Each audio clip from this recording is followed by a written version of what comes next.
Let's do a cheers to the Sobeys and Safer Liquid Beer for the podcast. Be right again. I love you guys. Careful, that cake's hot.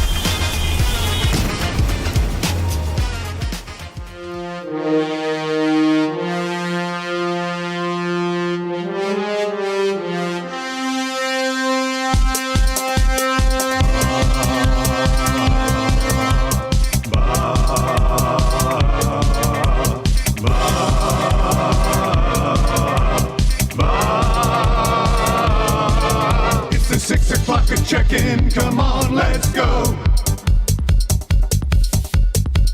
It's the AM Nasty Big Hello. It's not static, AM radio. It's the Coolbet Red Hot Nielson Show. Let's go.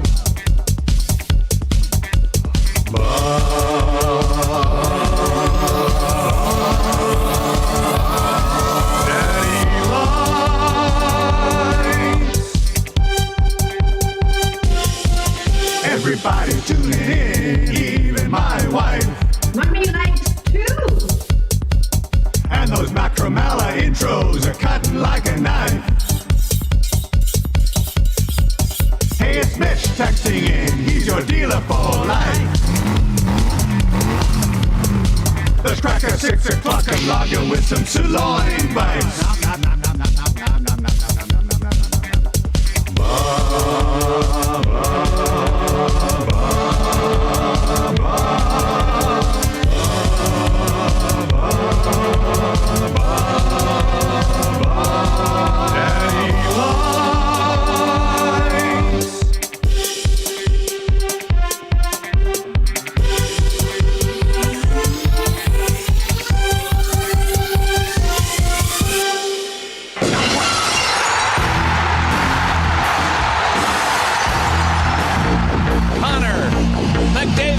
Let me say yeah. Remember that name.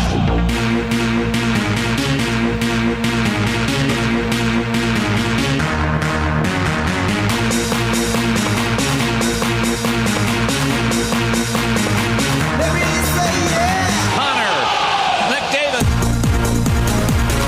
Hunter. Hunter. Hunter. McDavid. McDavid. McDavid. Remember that name. Here he is. Hunter McDavid.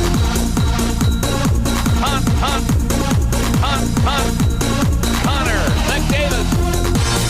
Smart move. Here he is. Beautiful. Remember that name. No. Connor has no limit. No. Connor has no limit. McDavid. Remember that name. No limits when it comes to this guy. He's simply too fast. Think he can just fly. No limits. So why do you try? He'll score on his own, or he'll give it to dry.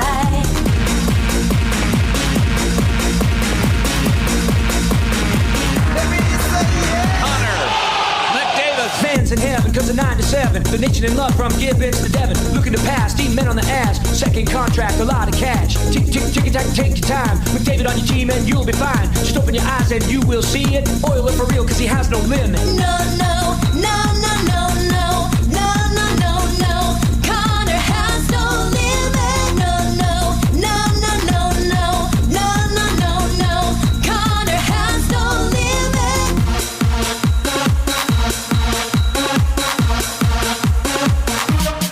Remember that name. Remember that name indeed. Good morning, everybody. What's going on? It is the Nielson Show. Dustin Nielson and Lieutenant Eric with the YouTube Trev along for the ride as well.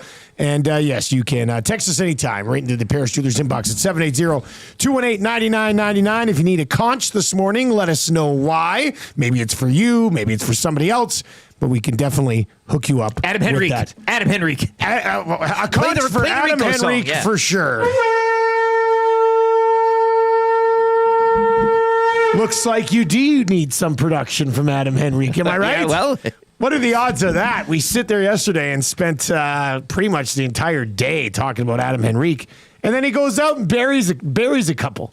That's hilarious. yeah, that Bruins team, something to really be reckoned with there. That's Good thing they made a coaching change. that poor sad sack of Joe Sacco on the bench there, and and taking a glance at the standings this morning, Sacrificial lamb. they're in trouble. They're in. Do you think Boston has to be worried about the Montreals and the? They all have like the 4 or 5 Ottawas games in hand on them. Yeah. and they're all like 1 or 2, 3 points back. Oh no. Oh, the time sand through the hourglass is ticking away for the one. Yeah, Boston that Bruins. is that is not good. If you want to chime in on that game, like I said, 780-218-9999. And we'll get to a bunch of your text messages as we work our way through the show. The Nielsen Show today is presented to you, just like every other day, by our fine partners at South Fort Chevrolet. Drive a little, save a lot, and get your hands on one of the new 2025 Equinox Trax and Traverse that are now available. And the 2025 Silverado custom deals they've got on right now. Payments as low as $199 bi-weekly to get yourself into a custom 2025 Silverado. The best discounts you'll find in the city, around the city, and in the area. 2025 Silverados, they simply will not be beat on these. www.southfortchev.com. Macramalla intro starting to roll in. We'll get to a bunch of those. Danky Kang is in and says, guys, LOL, I haven't heard that 6 o'clocker song in a while. It is solid gold. That's right, Jerry. That's exactly what it is. Mixed in a little Ann Ramsey today. Hey, Doesn't hurt, yeah. That's exciting. It's a Wednesday. Where is Owen? Where is it? Fit well in the McDavid goal song. Yeah, I thought so. Real seamless. I mean, you got to find the right part, yeah, well, especially, it's a DJ at work here. especially if you're thirsty in the morning. Get me a soda with some ice in it. All right, that's what you want to get. What's this? What's this one? I don't know if I've ever even played this one. What's this one? Go. Chop, chop, Owen, come on. Chop, chop, Evan. I like the idea of using that for like when a team's struggling. Chop, chop, Oilers. Every Wednesday, we should just have it playing on one of our Reed's TVs in here, hey? Just, Well, I'm assuming that TV got used last night. It should have. Right? They would have been watching the first period of the game while they were doing the third hour of the Ray Wilkins show. So, but just have Throw Mama from a Train just on, we could have the closed captioning going. Oh, that would you be could read out lines just have it on all the time. Yeah. And on Mondays, we play Jurassic Park. Yeah, and Tuesday's Tombstone. Yeah. A movie each day of the week. Yeah. Jurassic Park Fun Day Mondays. I think More on that to come in weekly rankings of pounds. Oh, wow. Yeah. Oh, please tell me you're giving me like a top 10 quotes from Jurassic Park today. Only 10. Oh my goodness. You should probably do a LeBron dunk too in celebration of the man last night. Of the dunk last night? My goodness. No, with your right, he throws it down with it. Oh, look at LeBron! Not with the right. He throws it down with the left hand. Tough one because I think the worst loss the Lakers have had all season.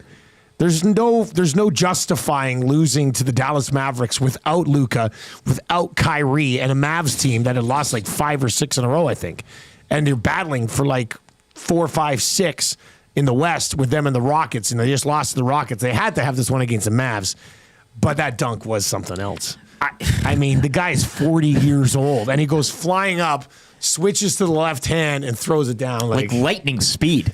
I mean, the bench is losing its mind. Yeah. Half of those guys weren't even bored when he was starting to do that in the league. Hey, that was pretty good. Johnny the accountant texted in this morning. Trev, is it possible to turn me up, or am I maxed out? Yeah, that might help a little bit. Yeah, that's good. You guys fired up Henrique yesterday.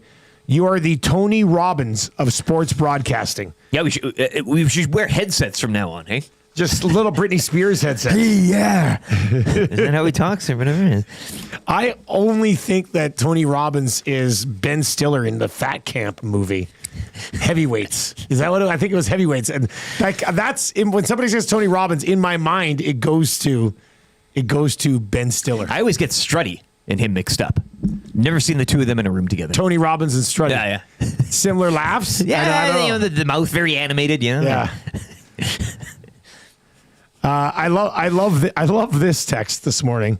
Guys, I don't know if you've seen the movie Role Models with Paul Rudd and McLovin, But it'd be funny as hell if you added the part where the guy is in the tree ringing the bell and says, "The battle begins." I guess to like Tales of the North or to the show. I know what you're talking about. I love Role Models. That is a funny movie. Have you guys seen Role Models? I don't believe so. It's got Stifler and Paul Rudd. And they get put in like this work placement program through sentencing where they have to like mentor 2 kids. 77% on Rotten Tomatoes. Is that good? 6.8 out of 10 on the IMDb. I like it. It's funny. If you haven't watched it yet, Looks like a good cast, yeah. It's a good laugh. Like if you want to just sit down and have a good laugh, Role Models is a funny Sean movie. William Scott there too. That Stifler. Yeah, right. Yeah. And what's her name? Jane Lynch. Elizabeth Banks. Yeah, I love Elizabeth Banks. She's awesome in this movie. And I think Jane Lynch is in it. Remember, she had a big blow up there for a while. She's funny in that movie too. That's a really good movie. Yeah, there she is. Yeah, yeah, it's worth checking out for sure. I have an idea. Role Model Fridays. We'll just play the movie on the TV. There. No, that's not the case. All right, 780-218-9999. We will get to the Oilers win. Obviously, Connor McDavid goal song. We do not have an Adam Henry goal song yet. ... Yet. GCL Diesel understood. I just had to mix that one in there. Okay, here's the show for you today. Let's lay this bad boy out. Man, the Oilers looked good last night. Bruins are I don't even know. I'm trying to balance this thing out a bit. I watched a bit of the GCL Diesel postgame show last night with Reed popped on with Tommy and Hernan, and I have to say, I don't know how much you need to nitpick that one last night. You know, there was some conversation about Zadorov hitting Skinner and the lack of a response. And he apologized. We can get into. He did what he said. He apologized. So we're going to hear what yeah. Stuart Skinner had to say after the game. That's coming up in the morning after. Quote Bob Stauffer, a very professional. Yeah, professional outing. I always love when sports broadcasters use a professional effort tonight. I mean, should they not all be professional? Anyway, That's one of the generic hockey terms that drives really me gets bloody. Under you. Hey, okay, drives me bloody insane. I want to drop. Today? Man, that was a very professional loss by the Oilers. You know, like when that happens. An unprofessional loss by the Boston Bruins last night. That mix that into an update today. Yeah. Please do that. Morning announcements coming up. The morning after show is on the way. That'll lead into the fan zone. Who should we fire up next? It obviously worked for Adam Henrique. Well, then some people I'm were looking tripping. at you, Emberson. Some people, we had that last night on X there, and some people mentioned McDavid, and then he went and scored a. Yeah. Well, we were so close to Bouchard getting one in on the. He had that one look on the power play and fired it wide. That was tough. Jamie McLennan will pop by just after 7 o'clock for our great partners over at Pro-Am. We will build an early bird special for NFL playoff weekend. Trev will pick a team. I'll pick a team. Lieutenant Eric will pick a team. One of you has to pick the Bills because I can't do it. You can't. You should. I mean, they're a 9-point favorite. If one of you do it, it'll be fine. But if I do it, then it'll be. I'll be looking for more value, I think, in other places. But I do like the chances of. There was a ramble in the hangout yesterday, 9-11 with Matt. I wanted Tom Gazzola about the Packers maybe providing an upset in Philly. Well, if Jalen Hurts doesn't come out of concussion protocol at some point, this is. Huss and I were discussing on Lock Shop yesterday. If Jalen Hurts doesn't play, that line is going to swing by 6 points the other way. Yeah, that'll be a big one. Free advice for Damon Bunting just after 7:30 today. Eric Macramalla will pop by around 7:45. Kind of easy trivia. 3 questions too many. That hurts for James H. Brown. That's a good for the Italian Center. We'll go there around 8:30. Greg Wyshynski usually joins us on Wednesdays, but because the United States won the World Juniors, I told him to go to hell. Or he has something that he has to do with his kids this morning, and he's going to join us tomorrow instead. I'd bet on the 4. One or the other. Yeah. One or the other. Lieutenant Eric's weekly rankings of power, the Marmot Basin Snow Report, and, of course, the wrap for William Huff. So we've got lots to get to as we work our way through the show today. Like I said, if you need a conch this morning, 780-218-9999. Burglar is in and says, Stu Skinner out here looking like a young Tommy Sallow. I like anytime you can get a young Tommy Sallow reference. Joint shutout, let it be known. And as Reed Wilkins mentioned last night, first one since March or something along those lines. Yeah, courtesy Russ Jericho, apparently. Who's Russ Jericho? He's been all over our station account. We'd like to thank Reed Wilkins and Tom Gazzola for the mention on the Yake Sports Talk GCL Diesel Oil Stream postgame show last night. Crazy how the first and third. Who is this guy? He had the shutout. He had the historic shared shutout history. Edmonton 4-0 Bruins last night. Yeah, but who is he? March. What's his profile? Chris Jericho's dad. March at Russ Jericho Art. I like March this guy. 10, 2024. Pickard Skinner against the Penguins, 4-0. And then 4-0 as well back January 8, 1985, Mogan Fuhr. No. All on the road, all 4-0s. What? Wow. Meant to be. It said the tweets from Blackpool, England. We should have what? We should have known that when Skinner came back in, they were shutting them out. Yes. You know, like, and that we those just should have metrics known. would come from Blackpool, England. That's incredible. If you're watching on YouTube today, hammer the thumbs up for us. Your Edmonton Oilers appear to be a bit of a wagon right now. Could there be a letdown against Chicago or Pittsburgh? Maybe in one of the two Button spots. did say last night might be the toughest one, and I don't know. It can't be against Chicago. You're pretty much just left with the Penguins. The way this team is playing, I don't see maybe. it. I think they'll beat Chicago by at least 2 or more. I'm already telling you, I will be on the puck line for the Oilers against the Chicago Blackhawks. And then find Monday, that over at Coolbet. Tales of the North at home to the Kings. I mean, that's going to be You come home after this week, let's just say hypothetically how they're playing right now, and that's going to be a hell of a game. They could be 17-3-1 in their last 21 games, and we get a Tales of the North on Monday for a game against the bitter rival Kings, who the Oilers We're are also now red hot. The Oilers are ahead of them, Yeah. but the Kings have 2 games in hand. Yeah. The Golden Knights are red hot. The Oilers are red hot. The Kings are red hot. Everybody's red hot right now. It's pretty impressive. If you are watching on YouTube today, hammer the thumbs up for us. Like I mentioned, we're changing 300 today. We absolutely have to. Joel over in the Nasty Chat says, if after the show you still want to chat, there's an endless chat going on. EST After Dark's Discord.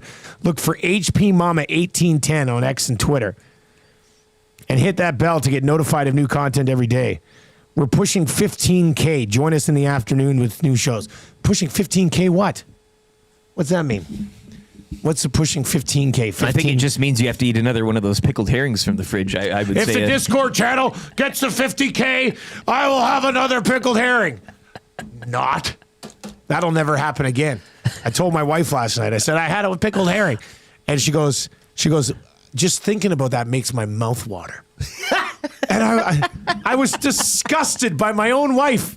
If you can believe it. I said to her, you're gross. You're a gross person. I'm surprised you didn't stretch that out more so towards at least a beer of the week where you could kind of slog that thing down. I'm still shocked you kind of did it yesterday as early as you did. Whatever. I got it done. But when Tammy said that just Makes the my thought of mouth herring water. makes her mouth water, I was like, Who the hell are you all of a sudden? that's gross. Get him a soda with some ice in it. That is gross. All right, let's get into your morning announcements for 100.3 The Bear. Edmonton's best rock. Yeah, it's just UConn right now. McCord's on vacation again. He's prepping for your AGM in the CFL. Well, he Duna. can't even go because he's getting glasses, I heard. That's the rumor on the street.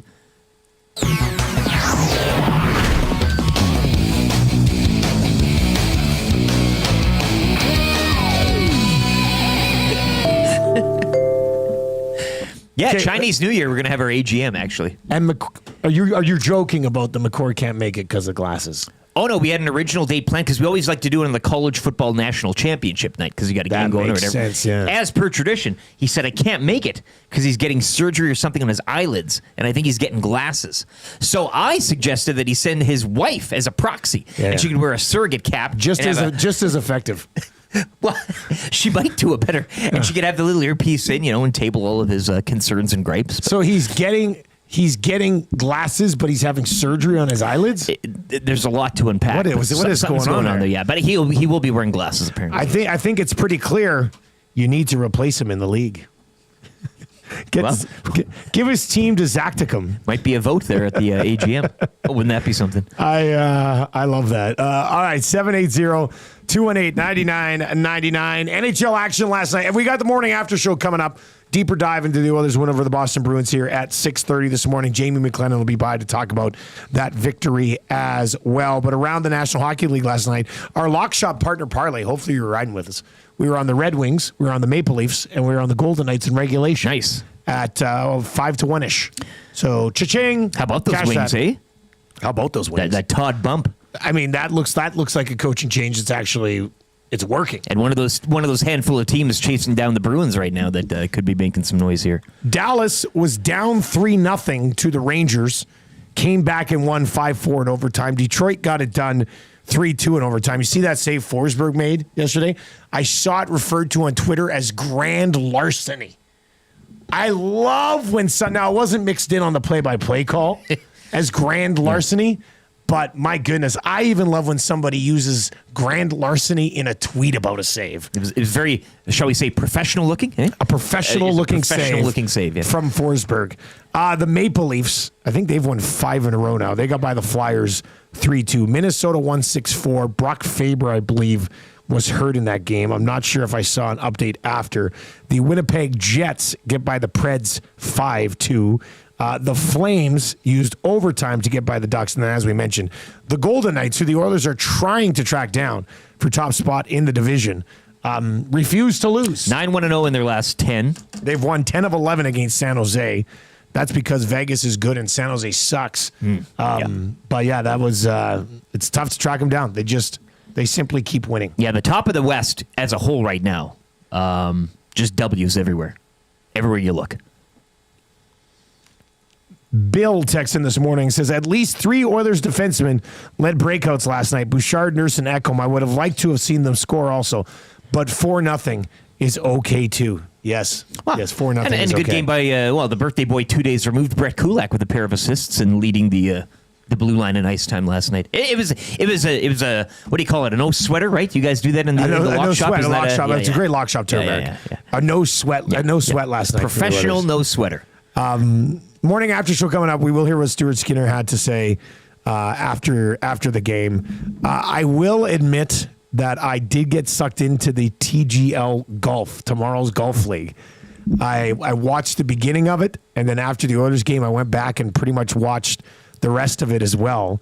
I liked it. Have you fallen in love with the team yet, though? I know we haven't seen all of them yet, but you were on the bay. Huss and I officially made our first TGL bets yesterday, and we got on the bay as plus money underdogs, and the bay ended up once again a no sweat. I know. Like they absolutely rolled over New York, but I liked it. I don't know if I'll be like PVRing it and watching every time. I do want to see Tiger in that situation. This is essentially a Tiger/Rory creation that will keep Tiger in the golf spotlight without him having to walk, which is just an absolutely brilliant move by Tiger Woods. But I liked it. I think golf fans will really like it. I might be wrong on this. Golf fans, if you want to chime in on it, maybe you hated it. But I think golf fans will really like it. I don't know if it will draw in, non-golf fans, and they'll just start watching golf because of the TGL. Yeah, the whole team aspect is pretty neat, like getting jerseys and stuff. It looked it looked like a fun time. Like it looked like something I'd like to go sit there and watch for a night. Like I want you decked out in bay gear. I mean, I could roll a bay hoodie, right? Yeah, so it was 2 hours. Just over 2 hours, so it's not like a 3 or 4 hour commitment. What was the flow like? Like not from a golf, but just there's a shot digesting clock. A sport. It moves quickly. Okay, they only play 15 holes. Is it quiet golf talking, or is it kind of like a boisterous, more of a live type of attitude? I mean, this was the first one. Yeah. It wasn't like they were like, oh, but I could see it getting to that as the competition moves along. Yeah. But I know it was better than I was expecting it to be. And I enjoyed it. I mean, I would rather have that on than watch 2 no-name basketball teams go at it or something like that. JCD 780, I liked it too. When the matches are close, it'll be fun. Yeah, I mean, there was a blowout. Yeah. So, but if it's tight going from holes 10 through 15, there's gonna be some drama. There's gonna be a lot of fun. And the technology was neat. I mean, if you didn't check it out last night, even if you don't care about it, just check it. Just pop in once to see the setup and how it looks. But I thought that was terrific. I liked it. Hammer the thumbs up if you're watching over on YouTube today. Anything else last night? What were? Oh, the Elks signed Trey Odom Dukes. Yes. Which I think is a sneaky signing. He was on the IR for all of last season. The season before, he looked like a guy who was ready to have a breakout for the Calgary Stampeders. And I would assume the connection with Killam ties in here. He's an American receiver, pretty big body. I imagine him as the cheaper, lighter, like Geno Lewis light replacement, because you're not going to pay Geno $300,000. Yeah, and something to prove. I've always talked to CFL hungry guys. Yeah. You know, and you mentioned sneaky. 6'3", 216. Yeah, he's solid. Yeah. Got some pedigree. That could be something, man. He was a guy, when I watched him play in Calgary 2 years ago, I was like, man, get this guy involved more. And he had like 68 catches, almost 700 yards, couple of touchdowns. But I can't remember what he was out with last year on the IR for the entire season. But I think there's a player there. So we were talking about it. And CFL free agency opens February 11th. We'll get the tampering window set up for you. But I imagine their receivers now would be Odom's Dukes. Odom Dukes? Is it Odom's Dukes or Odom Dukes? Odom's, plural, yeah. Odom's Dukes.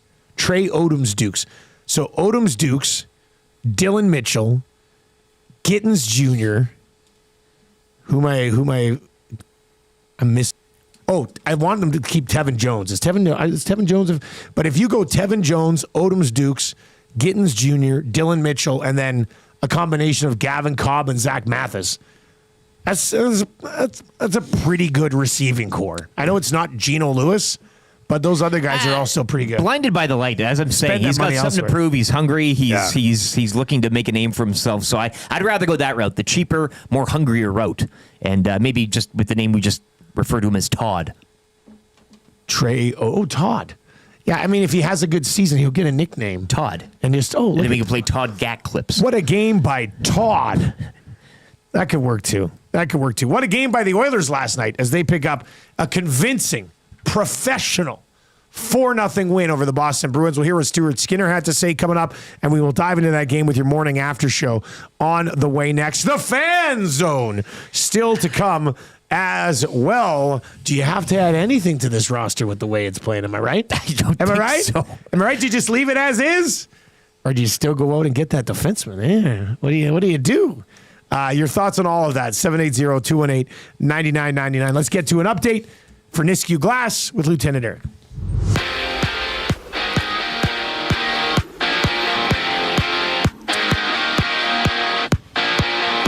Stuart Skinner stopping 26 shots as part of a shared shutout at a 4-0 Oilers win over the Bruins. Adam Henrique, he also scored twice, which saw Edmonton extend its win streak to 4 games.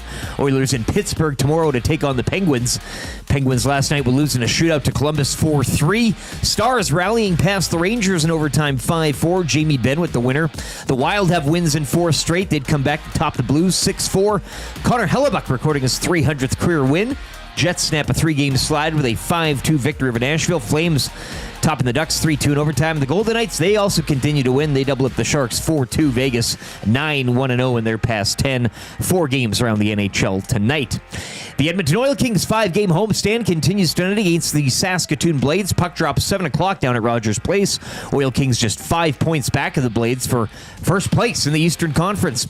Colin Sexton hit a game-tying 3-pointer for the Jazz, but Trae Young, he'd respond with a 49-foot buzzer beater, winning it for the Hawks 124-121 in NBA action. Raptors are back on the court tonight. They're on the road against the Knicks in one of 8 games around the NBA. Also tonight, a battle of the juggernauts. The 31-4 Cavaliers host the 30-5 OKC Thunder in a matchup of conference leaders.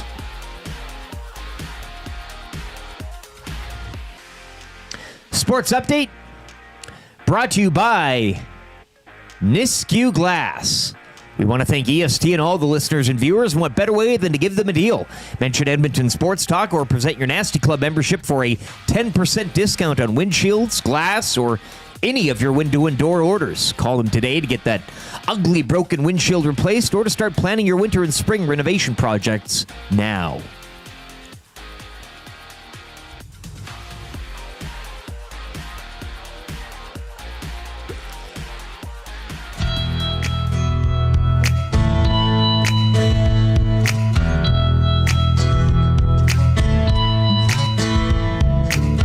There's something happening here. The Oilers look a lot better this year. Another win, put 2 points on the board.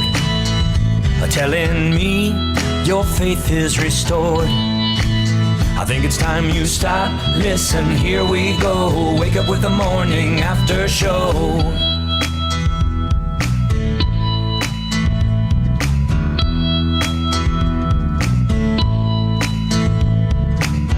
This year's team's looking strong. Connor and Leon, they can't do no wrong. 6 o'clockers are losing their minds. Getting so many messages on the text line. Think it's time you stop, listen, here we go. Wake up with the morning after show.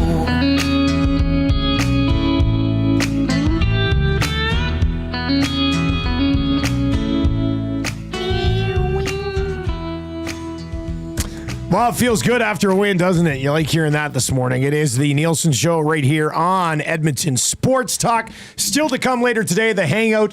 Belzy will be in with Tommy and Maddie today. Dean Millard's going to be in on the Hangout on Thursday. And then on Friday, it'll be the Glue Guy and Mark Mageau. On Friday. So a nice week for the Hangout. Yeah, you're going to want to be listening to that from 9 to 11 every single day right here on EST. I'll be back with the Lock Shop at 11. Oil Stream today with myself and Tommy from 12 until 1. EST Afternoons with Hernan Salas and Joaquin Gage from 1 to 3. And then the smash hit Reed Wilkins Show with Reed Wilkins and Jay Milne from 3 to 6 every single day. 6 a.m. to 6 p.m. on TuneIn, on iHeart, and at EdmontonSportsTalk.com. Cranbrook Kevin is in. Says, guys, Anita Conch driving to the big city of Coleman, Alberta. Cranbrook Kevin. That's one of those guys you made up, right? No, not to be confused with Kootenai Kevin. Okay. I will tell you a Cranbrook Kevin story, though. Okay. So I can't remember what day it was. I can't remember. Anyway, we went up to Kimberley. Yeah. To the Platzel in Kimberley. Yes. If you know, you know. It's a cool little area. We went. My parents and my sister, they love this place for breakfast up there. It's called Our Place.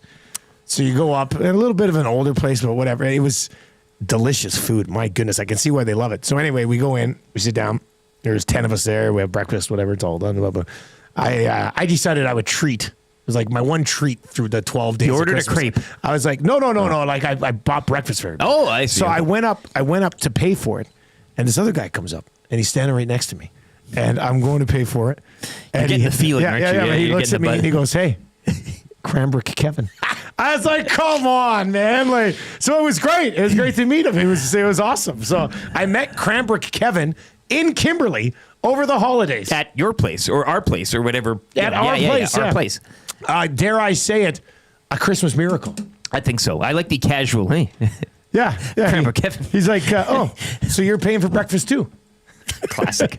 It was awesome. Changing 100. Give it to me, Trev. Changing 100. That's good. That's good. Hey, look, the Oilers are 15-3-1 in their last 19. They're extremely professional.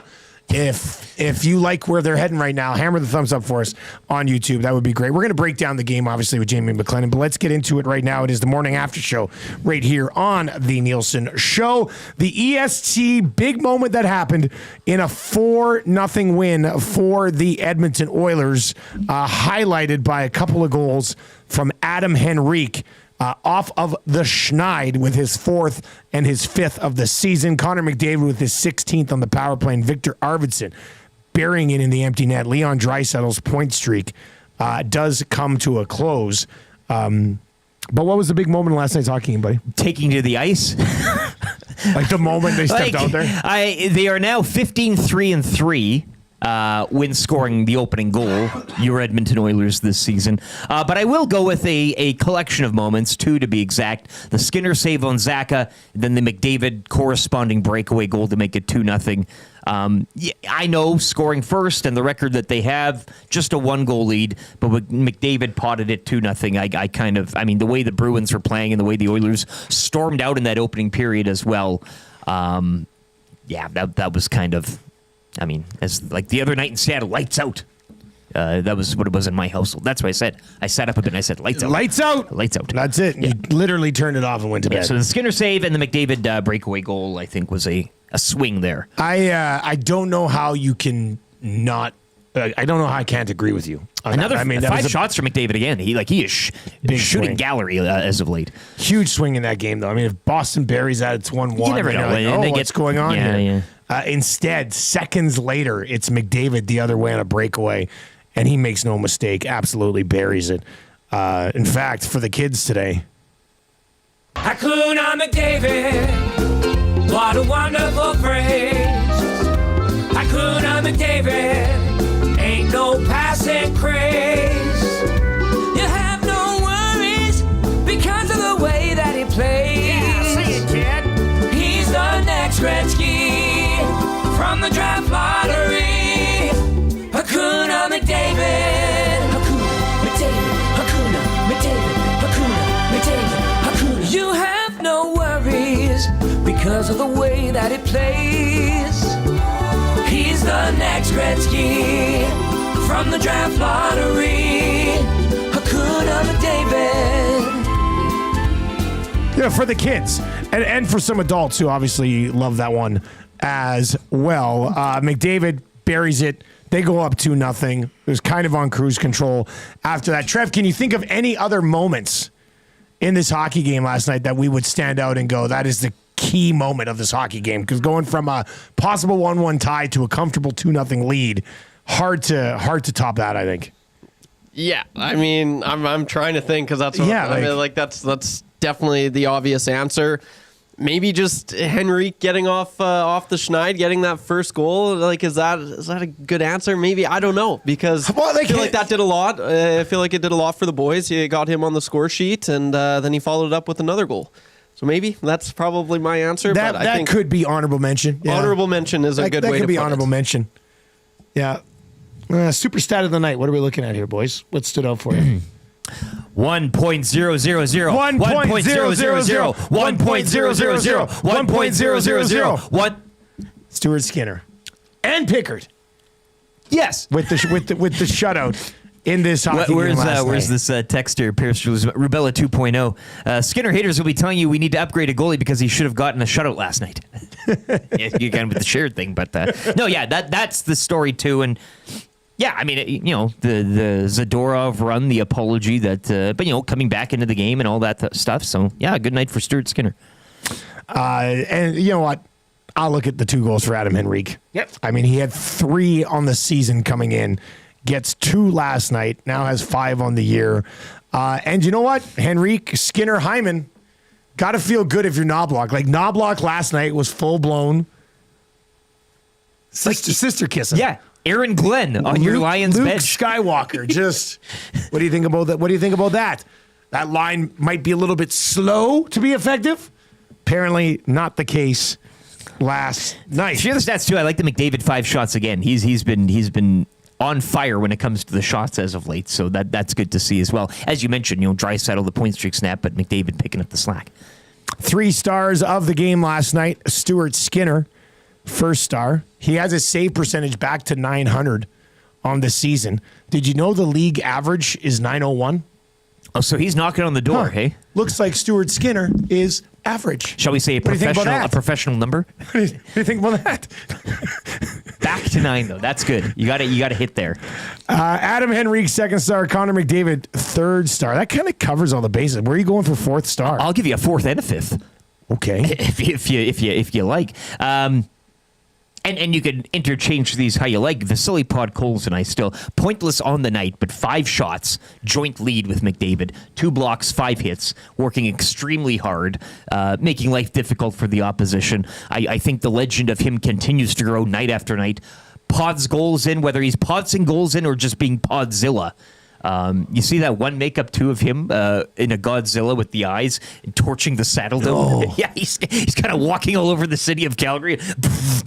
Jeez. So yeah, I mean he's kind of a clean cost in territory right now for when Vasily Podkolzin. So I'll look at his stat line last night. Or again, I mentioned earlier the birthday boy on the 6th. It was, but Brett Kulak. I know Gino had a good Principe. His wife left him a card in his suitcase. So when he went on the trip, he opened his suitcase and it was a birthday card from his wife. No. So that's romantic. 2 assists last night, and he led the blue line in ice time. So Kulak as well, a shout out to him. Him and Pods. 38th star of the game last night. I mean, Lohrei was -3. Worst on the team. Swayman still had a 921 despite taking the L last night. Brad Marchand had 6 shots on goal. Mm-hmm. You know what? I'm going to go with Pasternak. I'm going to actually go with Pasternak. He was -1. He only had 1 shot on goal. Played almost 20 minutes. I mean, if you're going to beat the Oilers, your top guys are going to have to be your top guys. It's an unprofessional line there. I think. I didn't think Pasternak had a very professional game last night. So I'm gonna go with Pasternak as your 38th star of the game based on expectations. Yes, based on expectations, I'll go with. I believe in Boston they call him Pasta. So that's who I'll go with. Trev, we got Stuart Skinner. He's not in concussion protocol or anything. We're going to discuss the Zadorov crashing the net. No react. We're going to get to that during the fan zone coming up here. All right. So if you have a hot take on that, and I know it was a talking point last night on the GCL Diesel postgame show, we will get to that. But here's what Stuart Skinner had to say after picking up a shared shutout with his good friend Pickard. Your teammates did in front of you tonight. Oh, it was amazing. I think the way that we're defending has been very impressive. I mean, you can tell by just the amount of shots that we give up throughout the nights, but I think even when you see a team come in and get a lot of shots, we're still defending really, really well and keeping things to the outside and just battling. So, great team effort here tonight. It's hard to get wins in this building, so it feels good to get one. Just for me, it was a concussion spotter that. Yeah, I believe so. I think they get a call from Toronto. TD warned me when we were on the ice. He asked me how I was feeling, and obviously all the protocol there that he's got to do, and he just said, I don't really have too much control, but if they call down and you got to come out, then it's what it is. So, they called down, and honestly, it's a smart call. He got me pretty good. Like, I think that's like the 5th hit I've got this year. So, he apologized after in the start of the second period, which was really nice of him to do. And, it's NHL play and happens. There would be a brawl after something like that. Yeah. We've kind of passed those days. What does a goalie think of that? I mean, I don't. I can only speak for myself. I wasn't too worried about it. He's also 8 feet tall, so I wasn't expecting anybody to go fists with him. Stu, after that, what kind of tools do you have to be able to reset and go out in the second and make sure that you're ready to go?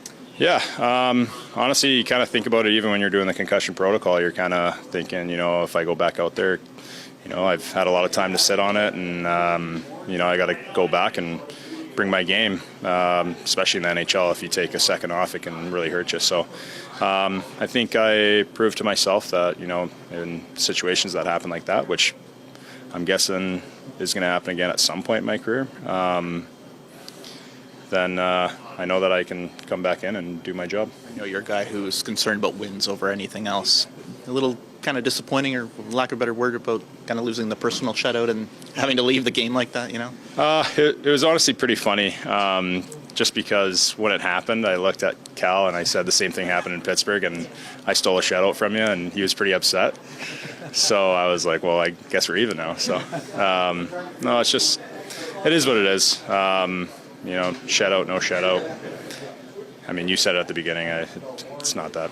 big of a deal at the end of the day. Same deal. He didn't make any saves, just like you did. Yeah, exactly. He made a nice pass to Davo, though, and then Doc said that we got to shut off the TV. I was a little disappointed, but...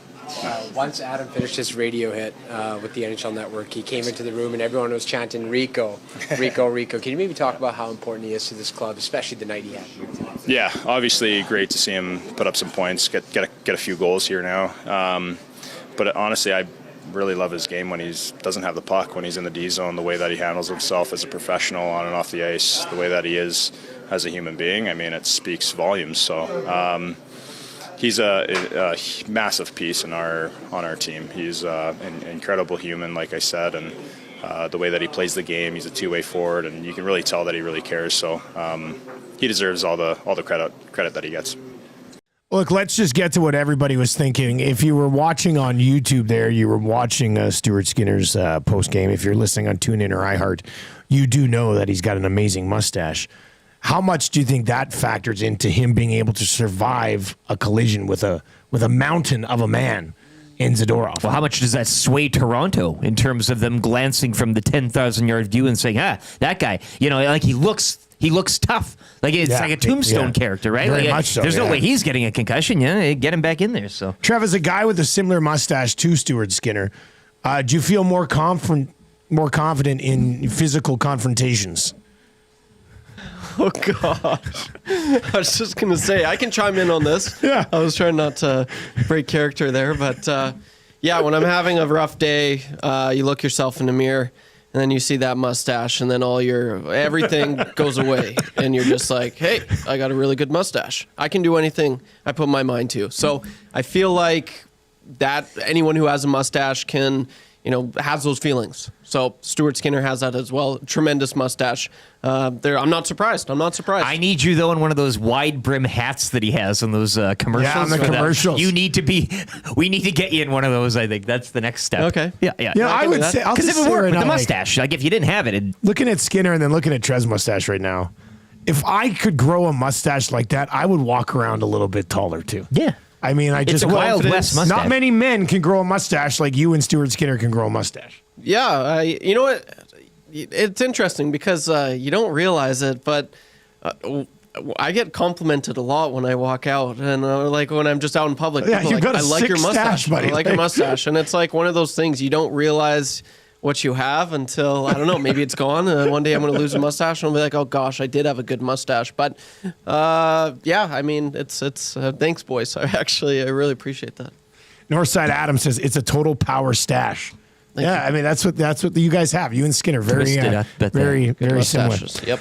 You can text us anytime 780-218-9999. That is the morning after show. But let's dive in. My hat is all a little wonky there.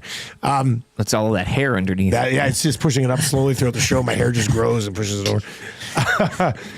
Let's get into the fan zone right now for fans first. Oilers and Kings. Huge game Monday. If you want to get tickets to that game as cheap as you possibly can, then may we suggest you use Fans First, fansfirst.ca. By fans, for fans, no fees. It is the fan zone today, and we've already got some conversations rolling in here. And you heard Skinner was asked about it on the, no brawl because he ran the goalie. And I mean, the closest guy to him was Bouchard, and Bouchard will never do anything like that ever. So I don't think you have to where I didn't have they were going to get a power play.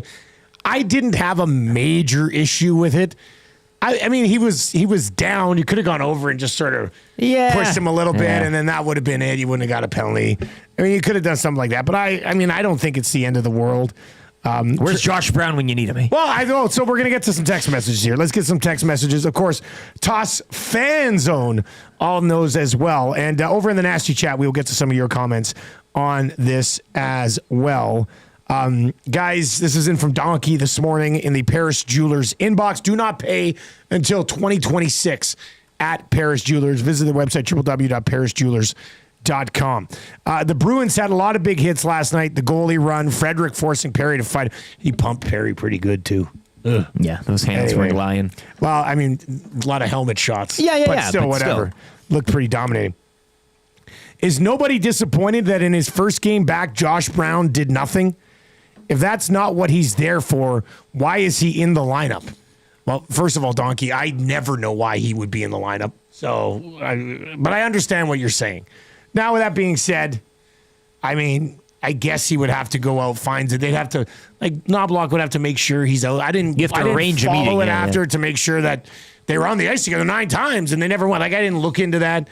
I didn't think. Look, the Oilers don't play that way.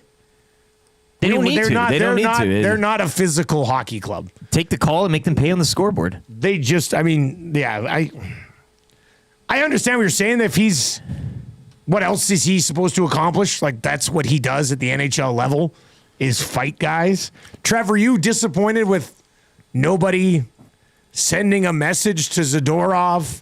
And usually I do get pretty fired up about this stuff.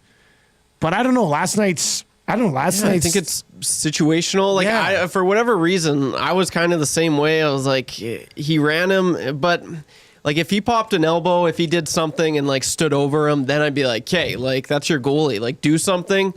Yeah, he did absolutely crash your goalie, but for whatever reason, I wasn't like, get him, get Zadorov. Like, absolutely, you need redemption. I don't know why I wasn't feeling. I mean, hockey play. It wasn't a hockey dirty play. It was. I've seen the Oilers. I've seen McDavid do that 1,000 times. So that's the way she goes. The fact that it was Zadorov though, like, that was annoying. If it was any other, like if that was Pasternak, I would have been like, okay, let's pass a.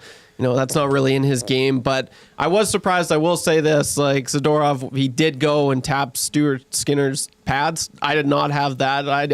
Skinner said he apologized to him. I was not expecting to see that. And so, Z. I would have liked to seen it, but I see where that is. I guess Josh Brown, I would have liked to have seen something from him, at least. Challenge him a little bit, maybe. This text comes in, no handle on this guy yet. Says, guys, maybe I'm reading too much into it, but are Skinner's comments passive-aggressively calling out the team? I've been hit 5 times. Doesn't expect anyone to fight him because he's 8 feet tall. Do you guys... I do not think Stuart Skinner... I don't think of so. all people, I do not think Stuart Skinner was trying to passively-aggressively send a message. But I could see in listening to that how you could arrive there, but no, I don't think that's... If it's 3-0... Like if you're down 3-0 and that type of thing happens, then I don't know. I want to see something. Usually I'm very much like, set up. I don't know. This one's different to me. They're too talented of a team. They don't need to muck it up in those situations. Stuart Skinner, though, he does put himself in positions where a player will be coming around or behind the net, and he'll kind of get out of his crease and just put himself there. And like I've seen that, like that's happened. I think out of the 5 times, that's happened at least 2 or 3 of the times where he'll just put himself out of the net and he'll get hit, and then he'll kind of do a funny flail. But I mean, Kulak was right there physically on Zadorov. JCD780 is blaming Kulak. All hands on Kulak. That's what he's saying. What he say? He's got the Zapruder from one angle. Clearly shows Zadorov's path is missing Skinner's body, and then Kulak gives him a solid push right into Skinner. That's JCD780's belief, and that's what he's subscribing to. So there's a little something to be said there. It's not like Zadorov just was on his own and took a run. The fan zone. The fan zone. Grumpy Cat to the inbox as well, Paris Jewelers inbox. One of your text messages will win text of the day. We got some Macramalla intros we'll get to. I did like that one text that came in earlier in the show about us being the Tony Robbins for Henrique. Grumpy Cat says, is this Calgary? We want to win games, watch fighting on the ice. These fans who want retaliation should look into the UFC. Oh, ooh, Grumpy Cat.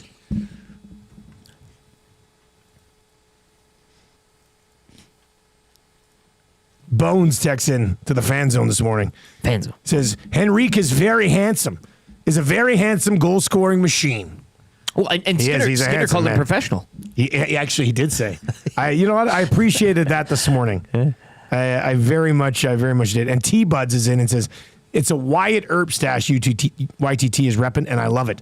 Power stash, yeah. RBM says apparently Brown did go up to the penalty box, too, and when Zadorov was in there and said something.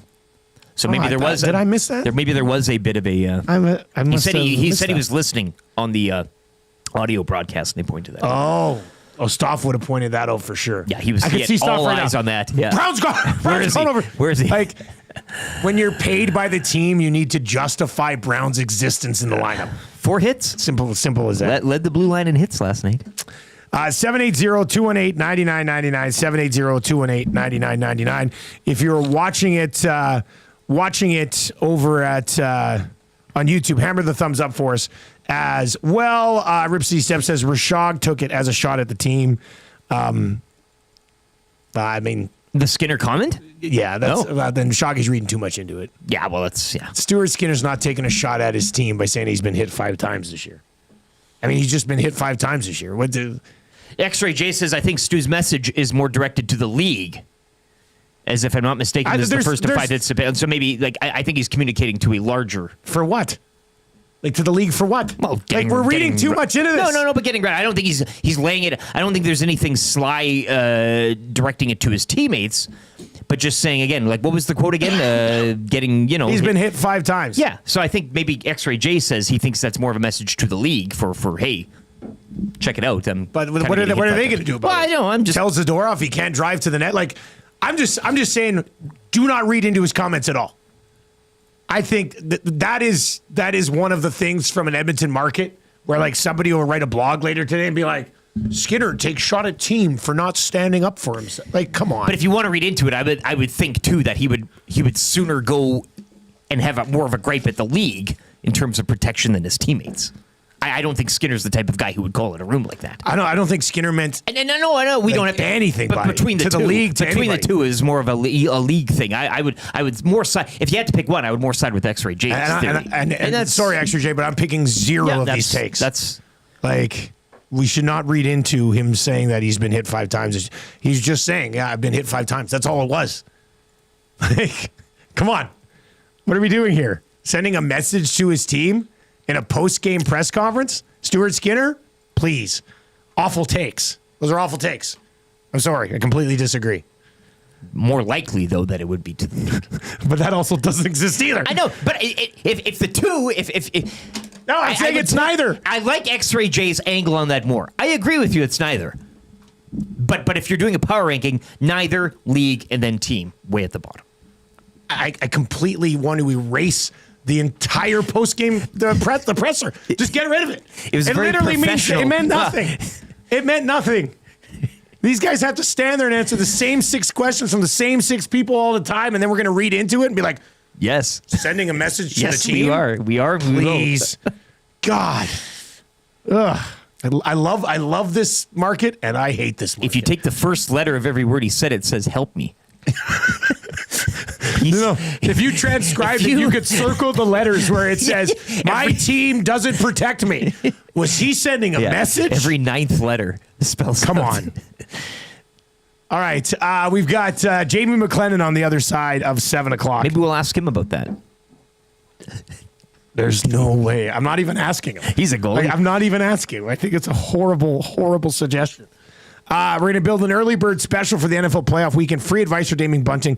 Macramalla will be by as well. We got those Macramalla intros flying in. If you want to take a run at that A&W text of the day today, hit us up in the Paris Jewelers inbox. EST legal analyst and guy whose New Year's resolution is to drop his percentage of clients that end up on death row to less than 70%. Really hoping to get there. Yeah. ESC legal analyst and guy who didn't believe in psychics until a palm reader said he would set forth a chain of events that would cause the end of the world. Eric Macramalla. A palm reader. Noodles is on the way next. We'll get his thoughts on the Edmonton Oilers being an absolute wagon. 15-3-1 in their last 19. Battling for second in the division. Hoping to track down the Golden Knights for first in the division. Not there just yet. Jamie McLennan on the way for Pro Am Sports. Let's get to an update with LTE.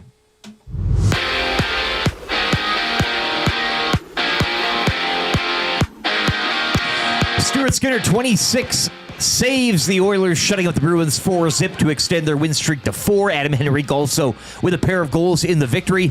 Oilers continue their road trip tomorrow night with a stop in Pittsburgh. Penguins last night were losing a shootout to Columbus 4-3.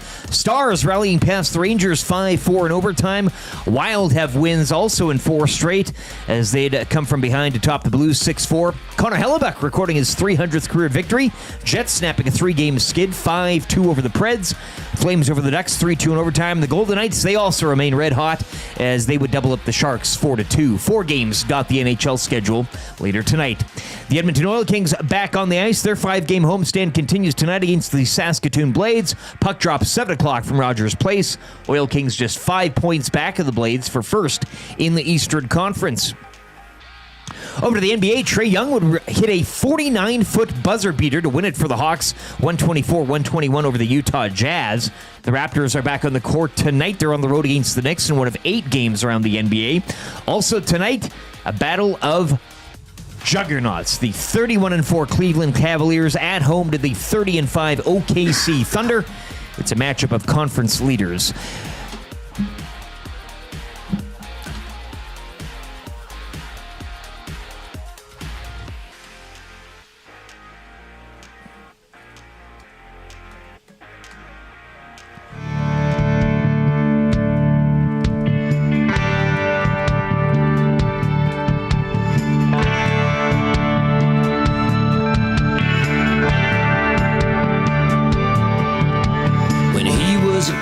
He'd be up at 5, take shots till 8 and make the thing drive. Out after school and back on ice.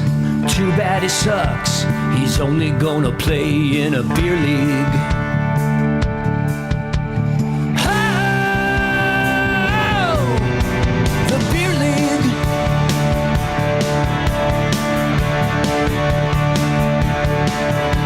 He plays in a league in a cold northern town. When he tries to stop, he simply falls down. He can't catch his breath on the bench, he will stay. He's fat and slow, so he can only really play in a beer league. Oh, that boy's gonna play in a beer league. That boy's gonna break his leg. That boy's gonna play in a beer league. That boy's got a wheel bag. Oh, the beer league. 7:03 on the Nielson Show. Thank you very much for being here today. You can text us anytime in the Paris Jewelers inbox. One of your text messages will end up winning text of the day for A&W, where you can get 2 Mama Burgers right now for just $9.99. And hopefully you took advantage of that fantastic deal yesterday, in which you would get your Mama Burger and fries for just $5. Not too shabby. Nielsen Show brought to you today and every day by South Fort Chevrolet. Drive a little, save a lot. Go see Daniel and his family-friendly squad out at South Fort Chevrolet. Visit their website, www.southfortchev.com. They will not be beaten on 2025 Silverado. So if you're in the market for a new pickup truck, South Fort Chevrolet is the place to get it. 780-218-9999 is where you can chime in this morning. Let's set up hour number 2 for you. Jamie McLennan will be popping by. We're going to build an early bird special for NFL playoff action this weekend. Free advice for Damon Bunting coming up. And Eric Macramalla, our legal analyst for Park Mazda. He's going to be by as well. Keep those Macramalla intros sliding in, and we'll continue to get to a few of those. EST legal analyst and guy who always brings cake to the courtroom in case he wins. Then he can loudly proclaim, "I can have my cake and eat it too," which is in the briefcase. Which is something I could totally see him. It was before the holidays I realized that he wore a robe when he was in court.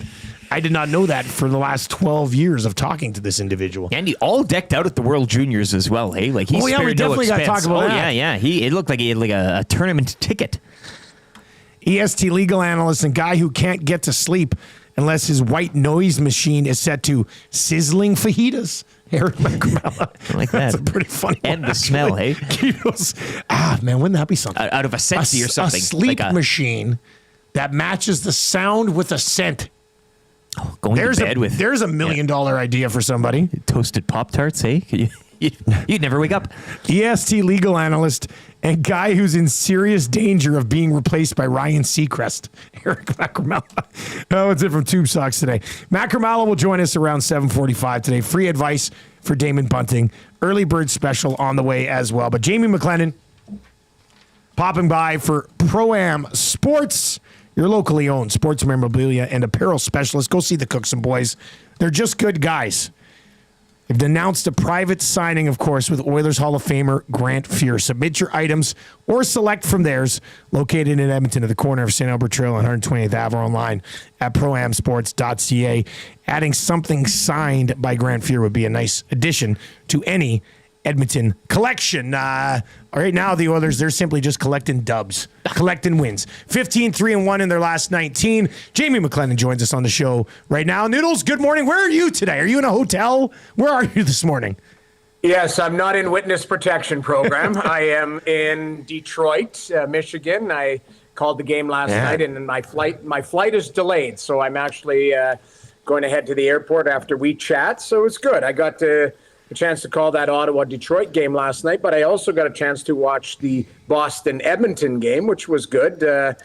Honestly, two things that I got out of that before you asked me a question is Edmonton's certainly rolling, and Boston is certainly reeling. That's the two takeaways I got out of it. Boston's really struggling to find offense. I looked even at the analytics last night. I don't know if you guys saw it, but Edmonton created 25 high danger chances. I mean, that's a team that's certainly feeling it offensively, but Boston is finding, they haven't found their groove. If anything, they've found their groove in a negative way, and Edmonton really exposed it last night. Yeah, if it wasn't for Swayman last night, I mean, it's 7-8-0. Yeah. Like it could have been, could have been that level. Like for the Bruins, especially with the way some of these other teams behind them are playing right now, would you be legitimately concerned about the playoffs if you're a Bruins fan right now? You should have to be.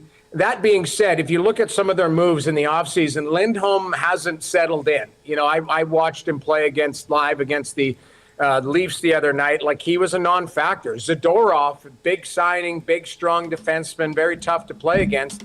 But people realize why other organizations were willing to move away from him. He wanted too much money for where he should play in the lineup. And, some of their current players, the guys that are on the roster, aren't playing up to their capability. Brad Marchand looks his age. I'll just be honest. I mean, that's the one thing that I've noticed about. He's still got the drive and the work ethic.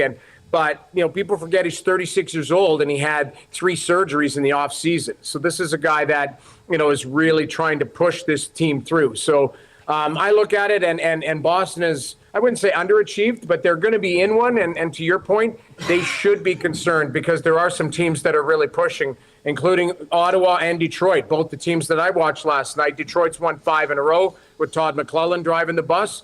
And, Ottawa just come off a 9-game road trip at 4-4-1 without their number one goaltender. So I think they're hanging in there. Well, Noodles, you mentioned those two teams last night, and specifically Detroit off the Todd bump as of late, 5 in a row. Another one of those teams, though, that the Oilers get tomorrow in the Pittsburgh Penguins, just looking, 500 over the last 10. Their goal differential, also like the Bruins, just deep in the red. Should it be another easy night again for the Oilers tomorrow in Pittsburgh? And out of this collection of teams chasing Boston, do you see them as more, on the ascendancy or continuing to kind of go fade and go down as we make our way through into the spring? I don't think Sidney Crosby is going to allow them fade away. I just knowing his character, knowing his drive, I just don't know if they have enough to get it over the line. On paper, it's a Hall of Fame. You've got the Malkin and Letang, and to me, there's guys that should be able to do it. But at the end of the day, age has caught up to them. I think some of the moves that Jimmy Rutherford had to do at the deadline to double and triple down to add to back-to-back cups has caught up with them. And that's why Kyle Dubas signed a 7-year deal. He was the first couple of years, he was going to try and push for the playoffs. And then at some point, he's going to have a tear-down rebuild. So I think Pittsburgh's going to be right there. That being said, the worst thing you can do is take a team lightly in this league, because even the bottom feeder teams can beat you if you're not prepared to play on any given night. And, Edmonton's a team, and we know it. We've watched them every night. Sometimes they just wade their way into a game and see how it's going to unfold. They mirror the attitude and composure of Bouchard some nights where it's like, let's see how this unfolds. And I'm going to try that play. Oh, that didn't work? Oh, okay. Well, it happens. But Edmonton is rolling. I like that some of their depth guys are chipping in now as well. We're not just looking at the score sheet and going, okay, it's 29. Let's just drag them through the war, and 97. You're seeing the Henriques start to finish some of the chances. I mean, that's the one guy I circled. Henrique's had a lot of chances this year where he just hasn't scored, where it's nice that he gets a couple and the bottom of your roster looks dangerous, because that's what you're going to need down the stretch. Well, that's where we wanted. We were talking about Henrique a lot yesterday. We woke him up, prior to yesterday's game, only Derek Ryan had a lower points per game among forwards this season. Anybody was shooting at like 5.2%, which comes back around to what you were saying, and that he's had a lot of chances, hasn't buried. Yesterday, they put together that line of Henrique, Skinner, and Hyman. Henrique ends up with a couple of goals. What do you think about that line moving forward, at least for a little bit? I think when the going gets tough, Hyman ends up back, somewhere in the top 6. But what do you think of that group? I mean, the outlier is Hyman, and what's impressive, anytime you put him on that line, all of a sudden you got a chance to have some offense, because he goes and gets the puck, and he's hard to get the puck off of. So if you're Henrique, you go to the front of the net. You go to areas where you can get the puck, because Hyman will create some work. I thought Skinner had some really nice looks and some nice plays where, Skinner is starting to settle in. And I know that's a real hot button topic in Edmonton, where does he fit in the lineup? This isn't the 26-year-old Jeff Skinner. You have to be mindful. That's why I think it's very important to mix and match certain nights where maybe age is a factor on that given night. Let's not forget, the Edmonton Oilers, I believe, are the oldest team in the NHL, depending on who's in that night, if Derek Ryan is in or if not, right? There's a few teams that are dancing around it. But it's because there's a lot of 30-pluses on that team. So you have to find out who's going that night and reward them with that ice time. But I do like that Hyman's there just to help out. But I also would like to see Hyman continue to get on that role. It was nice when he was scoring, because it's good for the team, because he's a guy that is a warrior. He could have easily put up his hand and said, check, please, with the nose injury, and he could have been out for 6 weeks. Instead, he's playing through with a bug shield, and it just, every time you look at him, it's still painful to just see his face. And I'm sitting on my couch watching it.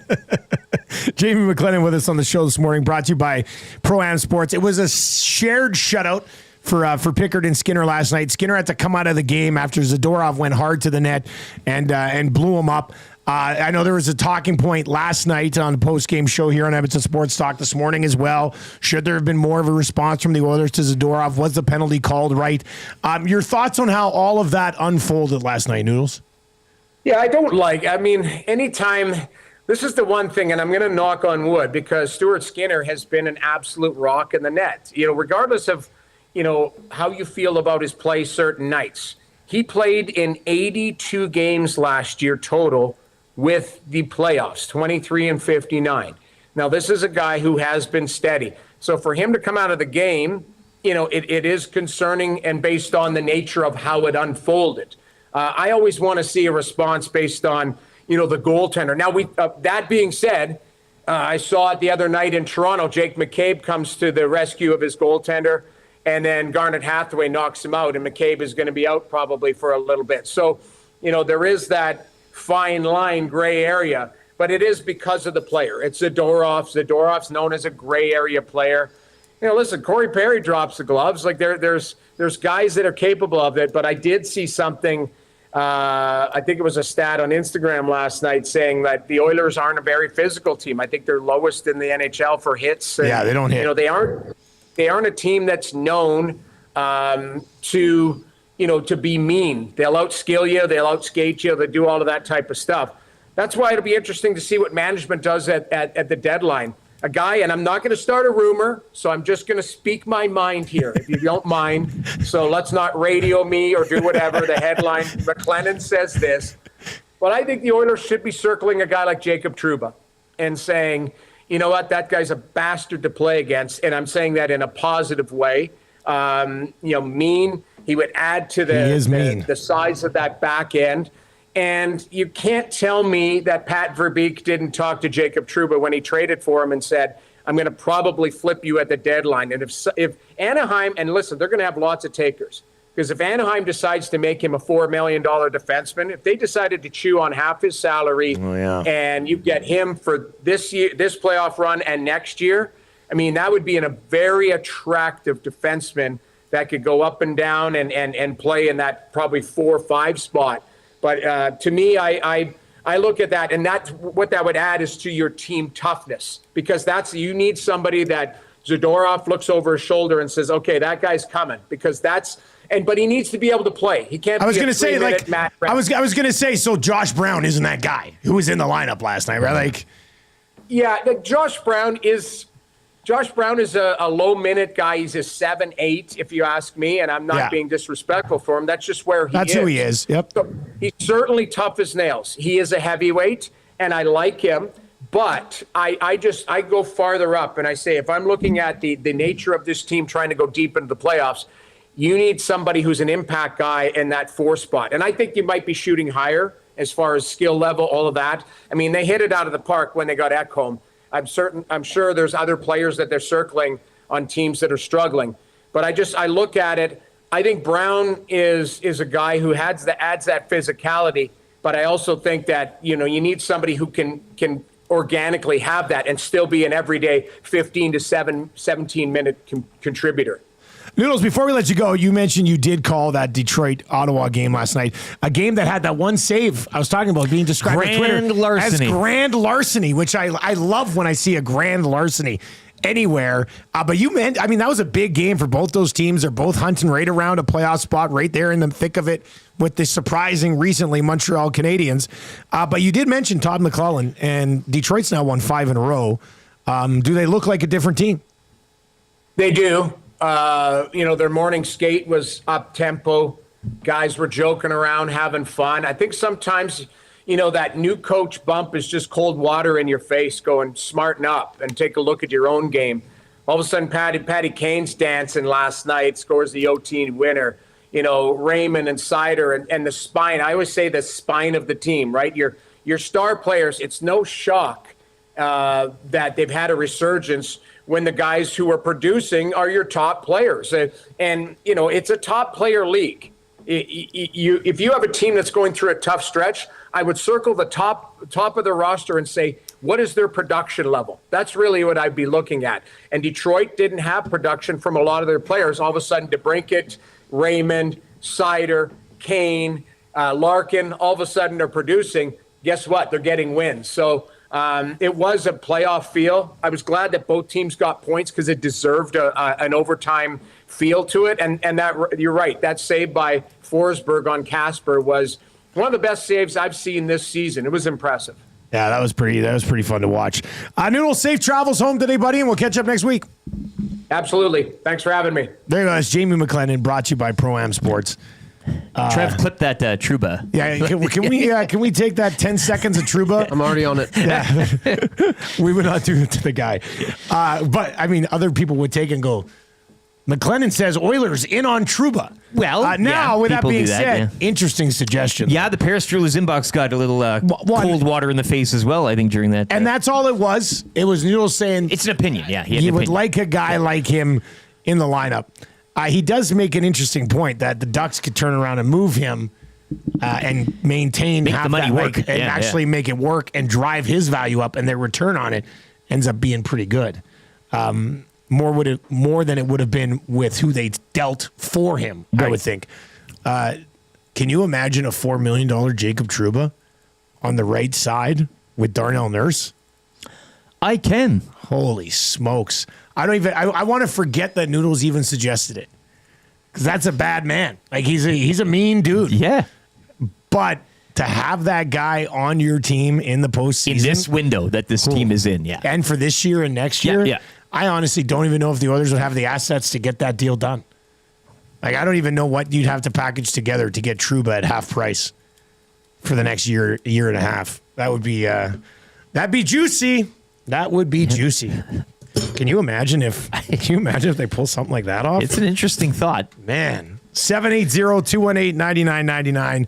780-218-9999. The Oilers getting by the Boston Bruins.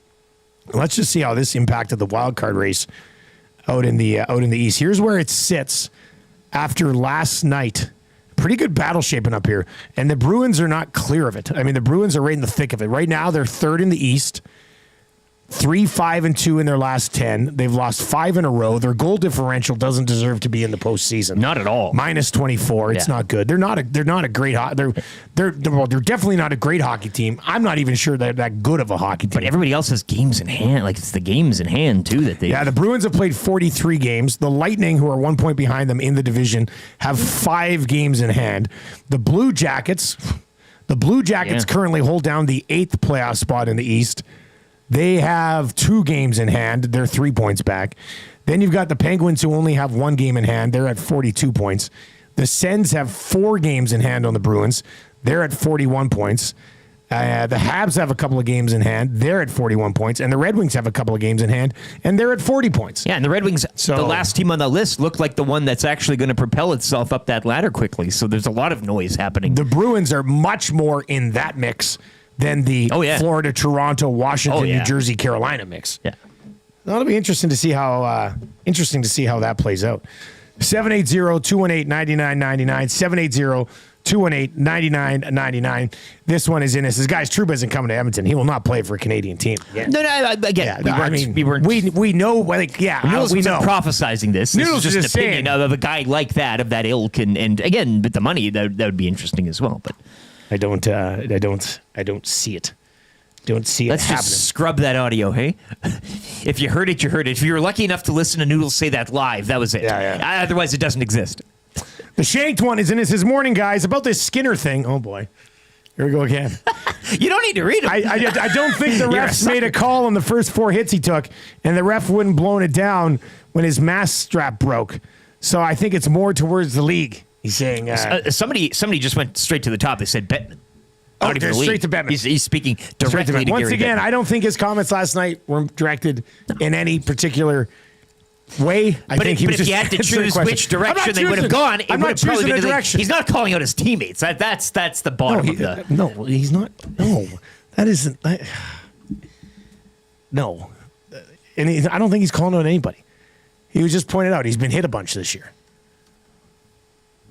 There you go. That's it. That's the end of the story. What does that mean? He's literally just pointing out a fact. To whom? That's it. To who?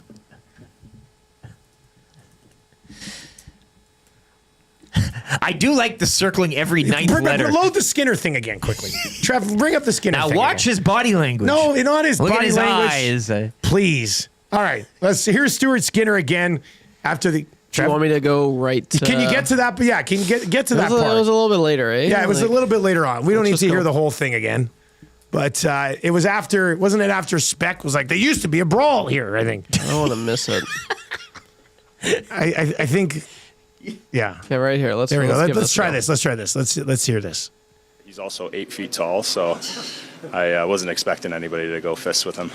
Stu, after that, what kind of tools do you have to be able to reset and go out in the second and make sure that you're ready to go? Yeah, honestly, I apologized after in the start of the second period, which was really nice of him to do. And it's NHL play and happens. There would be a brawl after something like that. Yeah. We've kind of passed those days. What does a goalie think of that? I mean, yeah, I don't. I can only speak for myself. I wasn't too worried about it.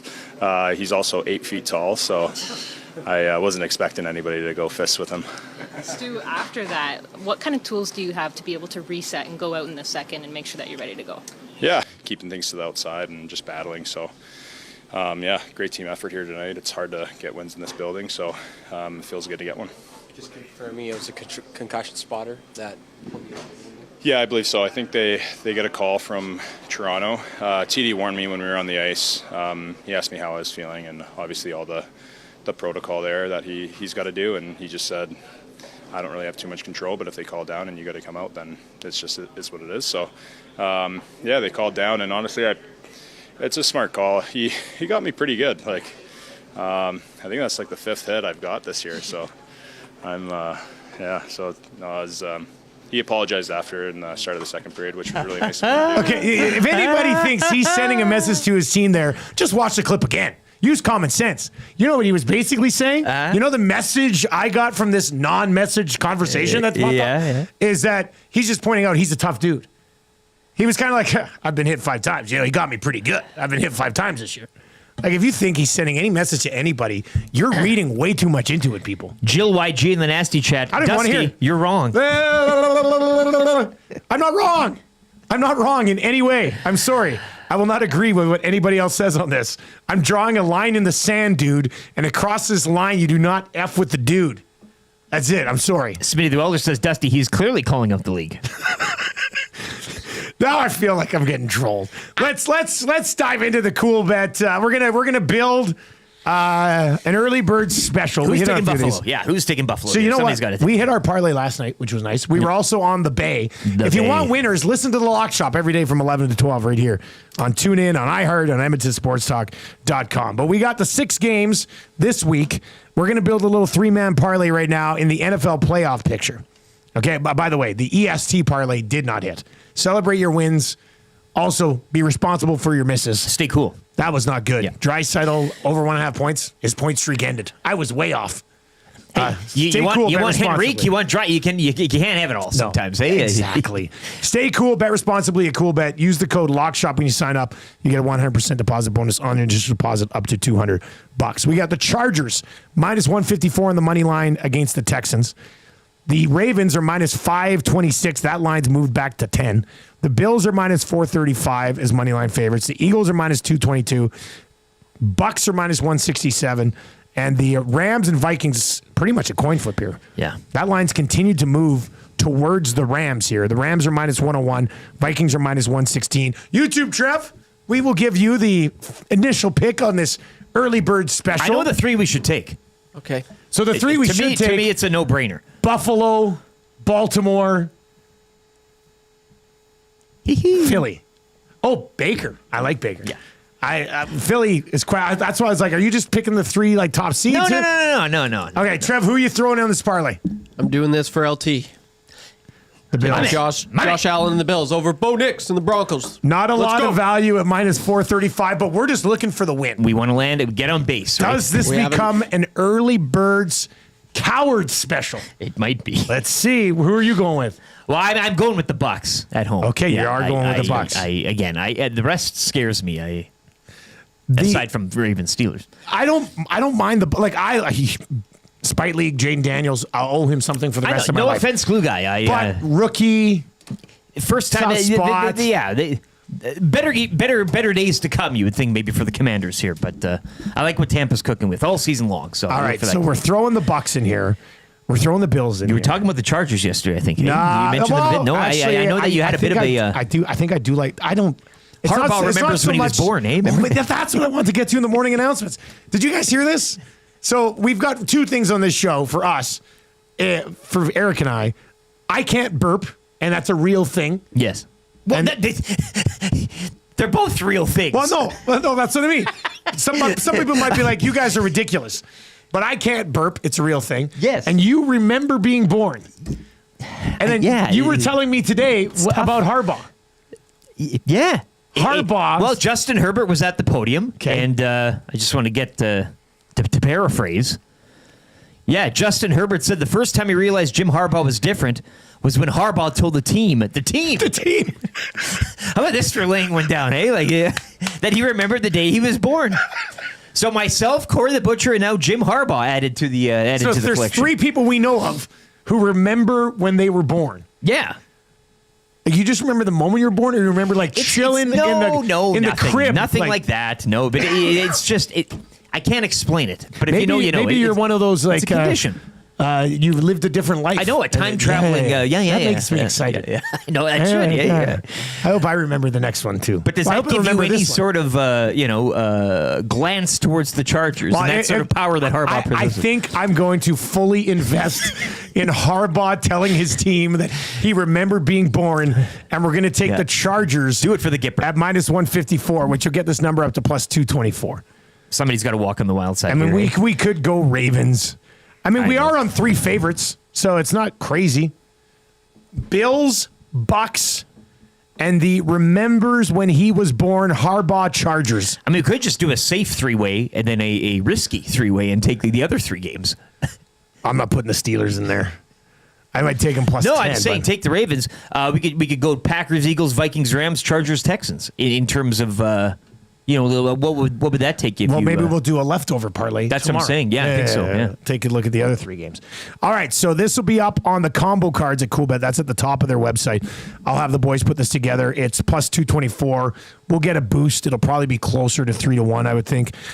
Bills money line, Bucks money line, Chargers money line. That is your NFL Wild Card Weekend early bird special here with Edmonton Sports Talk, the Nielsen Show, and Coolbet. Let's get to a sports update for Park Mazda.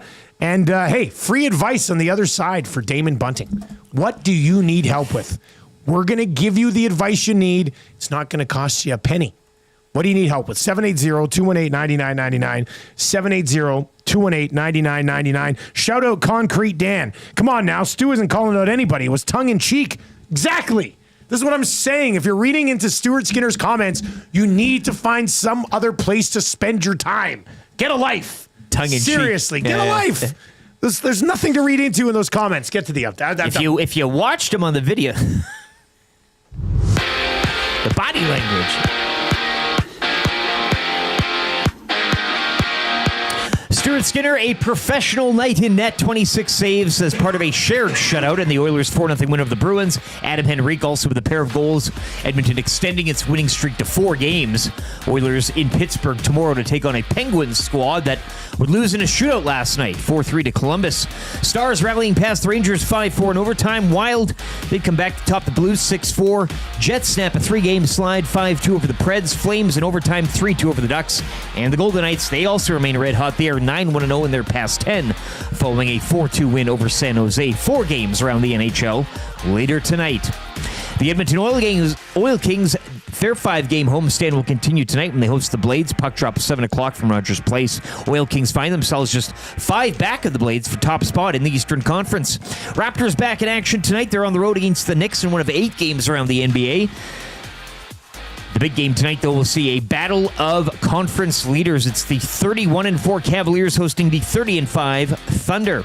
Sports Update brought to you by the great staff at Park Mazda and dealer principal Mitch Lewicki, where he doesn't remember being born, but he does remember passing away in his prior life. Hi there. If you're like me, you like to picture yourself in luxury, even though there's absolutely no way you could afford it. And if you can, well, even better. Thankfully, I picture myself in something that is luxury, but still absolutely affordable, like the all-new Mazda CX-90 from Park Mazda. With the new luxury features like facial recognition settings and quilted detail Napa leather seating, I can pretend to be comfortable with all of my proper settings activated without even touching a button. Thanks to Mitch Lewicki and the great staff at Park Mazda. I like to picture Mitch Lewicki with like a giant eagle's wings and singing lead vocals for Leonard Skinner with like an angel band. And I'm in the crowd hammered drunk. Park Mazda, your dealer for life in Sherwood Park off Y Road, parkmazda.ca. Eyes. You know what? I saw it in his eyes. Eyes. It's fun to watch his eyes. Eyes. And, you know, he narrowed his eyes. He's been a horse. His eyes narrow. I saw it in his eyes.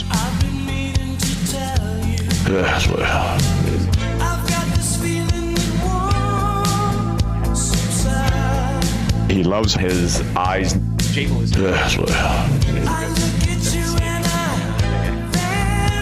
Eyes. It's going in the net. Horse eyes. People were highly critical of his eyes.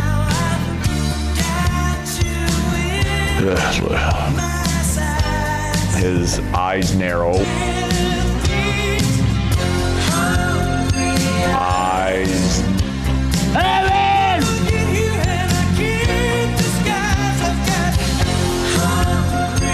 Eyes.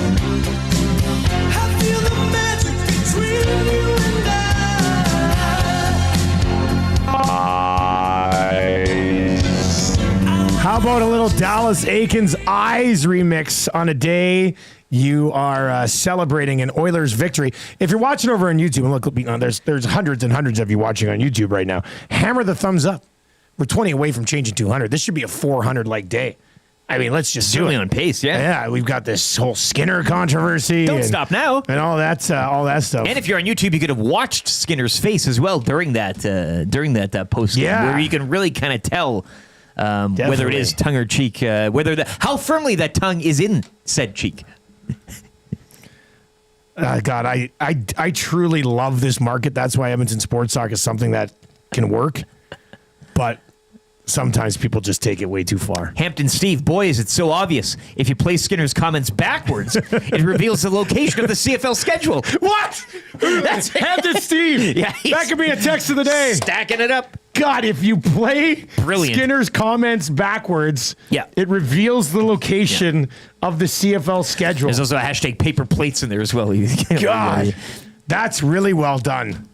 Nice, Bravo. Nice work. Yeah.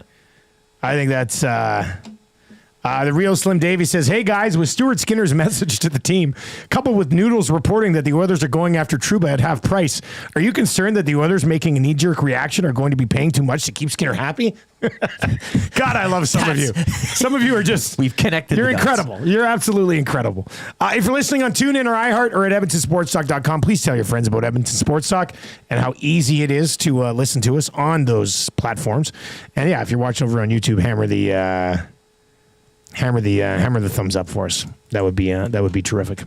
All right, let's get into free advice for Damon Bunting, who's coming by the office on Friday. He's got something cooking up, hey? Well, he's always got something cooking. Well, yeah, but I mean, this is changing 200, and we're going to be changing 300 right away as well. I look at the numbers right now and think we could be changing 300 by 8 o'clock. Changing 200. Maybe you don't like the Oilers going 15-3-1 and playing professional hockey in their last 19 games. Damon Bunting, he's been a consistent top-producing realtor in the greater Edmonton area for, over 17 years. Who does this guy think he is? William Huff? No. He and his team would love to help you find that right home or make the move from your current home. Community-driven, he understands what it takes to make a difference in the city. Check him out, www.damonbunting.com or on the Instagram handle of Damon Bunting Real Estate. And now, if you follow his socials, you'll see he's now with the agency. And Jack Michaels. God, Michaels work on the announcement. What a great duo there. That was neat. A guy who works for a place called The Agency moves houses. Like, simple as that. Buying or selling, Bunting's your guy. Also, his son works with him, which I got a lot of time for. Father-son. I got a lot of time for that. That'll be like you and Marshall in the future here. 100%. Yeah, 100%. All right, what do you need help with? 780-218-9999. 780-218-9999 is where you can get in this morning. And look, we can help you with whatever you want. Life advice, fantasy hockey advice. I'm still sitting here looking at fantasy football advice. Because you got to do keepers. Well, you always have an eye to the future, correct? I mean, if you are in a league like that, like what you were asking, where does Gibbs? Were you asking the question? That was where does me. Gibbs go? Yeah. So what was kind of the response there? Well, some people think he'll go first. I think he'll go somewhere between 5th and 8th. Yeah. Because David Montgomery's still a thing. Like David Montgomery will still be around. They'll still be splitting. But I am already, and this is. What was it? Bill Belichick who once yelled, "No days off." Correct. Oh, did you see Rod Peterson's report? Chris Jones joining the staff in North Carolina as a defensive assistant under Freddie Kitchens. What? Anyway, okay. I lost my track. So in the Spite League, I'm already making trades for next year. Good. Yeah, you don't sleep. As Bill Belichick said, no days off. Back to back, baby. Back to back is what I'm thinking. Anyway, what do you need help with? But is it Spite League anymore? I mean, I think you've slayed the dragon, you've conquered the beast. Are we still spiting? Now it's just a league I own for the rest of my days. Because what is the official title of the league? Like, it's the Rusty Truck Fantasy Okay, that was the Rusty League. Truck, yeah. So you get not to be confused with the Wandering Cone one. But no, that's different. I didn't have a good year in the GFHO. All right, 780-218-9999. Life advice, work advice, relationship advice. That's what we're here for. Dusty, would you trade the second overall pick in next year's draft in a dynasty league for Malik Neighbors? I would. I mean, Neighbors got targeted like 170 times. He's throwing him the ball. Well, I mean, has to be better than what he had this year. Does it? It should. They're running it back. Trade for Kirk Cousins. Yeah. Well, where does he go? Hey, that's another. I can see him in a Steelers uniform. You know. Yeah, I think Neighbors. I've already been listening to podcasts ranking the top 12 next year. And Neighbors is consistently in hell there. of a player. Yeah. So, yeah, I would pull the trigger on that. Kirk Cousins is a giant. I'd have time for that. Him in New York, hey? You like that, hey? You lose your job to Michael Penix Jr., you might as well go somewhere else. Boys, I'm 6 months into a new job, and I just realized that I'm making more money than I was supposed to be making. Do I inform them, or do I just ride it out? The problem with that one is sometimes, too, then they'll ask for it back. Or garnished, you know what I mean? Like, yeah, no, but I know exactly what you mean. did I hit a button there? It's a little bit of a soft spot. Yeah, for me. yeah. But you're speaking from it. You can give the advice on this. Shoot. Look, man, I'd be honest. Oh man, it would be tough because if they ask for it back, now it can't be much. He would have noticed if he was bringing in like an extra $600 a month or something. Yeah. So it might not be that much. However, it would have accumulated over the 6 months. Yeah. Honesty, best policy, too, with an employer. You know, you'd be like, hey, I got something to... I mean, if you like your job, then I'd probably go honesty is the best policy. If you don't care about it, you think you're just going to be there, like it's just a job for now, then I might just shut up and that's on them. It's not on you. But if you think it's going to be a long-term gig for you, I'd probably go in and say, hey, I just noticed this. And if you're honest, maybe they'll say, hey, man, that's on us. Maybe that's what they should have done. That's on us. You can keep the money. Well, yeah, you get some sort of a reward in a sense, hey? For pointing out that discrepancy. Trev, what would you do in this situation? What if you found out that I was paying you more than I said I'd be paying you? You look me in the eyes when you answer this, Trev. Yes, I'm an honest guy. So if it was me, I would be honest. I'd be like, hey, this is what's going on. But yeah, I think you bring up a really good point. If this is a dream job, if this is your career, yes, you have to be honest. But if this is just a fling, if you will, then I'd be like, And I'd play it dumb. Just play it dumb, right? With that mustache, you're giving off some Skinner vibes here. I fully trust you. I'm getting. No. He's sending him. He's saying something between the lines here. I fully trust Trev, and he's not calling out Hernan and Zach and Gager. Yes, as we saw yesterday about the analytics, I wanted Dusty to eat the pickled herring more than anyone, but I'm an honest guy. And so, personally, I'd play it dumb. Like, if you don't really like this position, if you don't see it being your job for a few years, a lifetime job, then it'd be just, oh, wow, I didn't notice that. Wow, it does appear that, yes, you have been paying me more. Yeah. Oh, wow. My bad. I'd try and play it off like that. Okay, yeah, I think that's what I would do. I think that's the play. I think that's the right way to go. Barry the Cheater in the inbox says, YTT gets paid? What did we learn on the show today? Yeah, the YouTube Trev is officially an employee. With that being said, a new practicum student starts today. Very exciting, yeah. Yeah, what's his name? Brendan. Brendan. Yes. All right, Brendan is starting, so we have to come up with a funny name for him. We'll never have Zacticum. I'm going to call him Brecticum. I'm calling him Brandon. Brandon. His real name. Brundon. Brundon. Hey, where's that from? Night of the Museum 3. Yes. I just. It's yes. Brundon. I just watched that, and I only watched that scene for some reason. And he's so like, funny. It's Brundon. Maybe that'll be his nickname. Brundon, what's up? that was Jonah Hill. Good Jonah Hill. That's a good line. I like that. What? You have it's Brundon. Here's an interesting one. This came in DM Twitter yesterday. My truck mate, who drives at work with me, goes through the A&W drive-thru every morning and gets a double matzo burger for breakfast and another one for lunch. Should I have a chat with him about health, or should I just join in on the fun? I knowing my escapades from a few days back, I'm not sure. I think you're the right person to ask. Joining in on the fun. Yeah, join in on the fun. Get a couple of texts of the days under your belt and let the good times roll. A double matzahs too, hey? Double matzahs for breakfast. Yeah. My God, man. I like a breakfast sandwich. In fact, I'm a big fan of breakfast wraps because I feel like I'm eating healthier because it's a wrap. Yeah, not as much of that bread, eh? But I don't know about a double matzo for breakfast. An A&W burger, though, And I could lunch. eat. You could eat I around the clock. I don't think there's a time. Look, they're delicious. An A&W burger, yeah, but I know no time is too early for me in a matzo burger. 780-218-9999.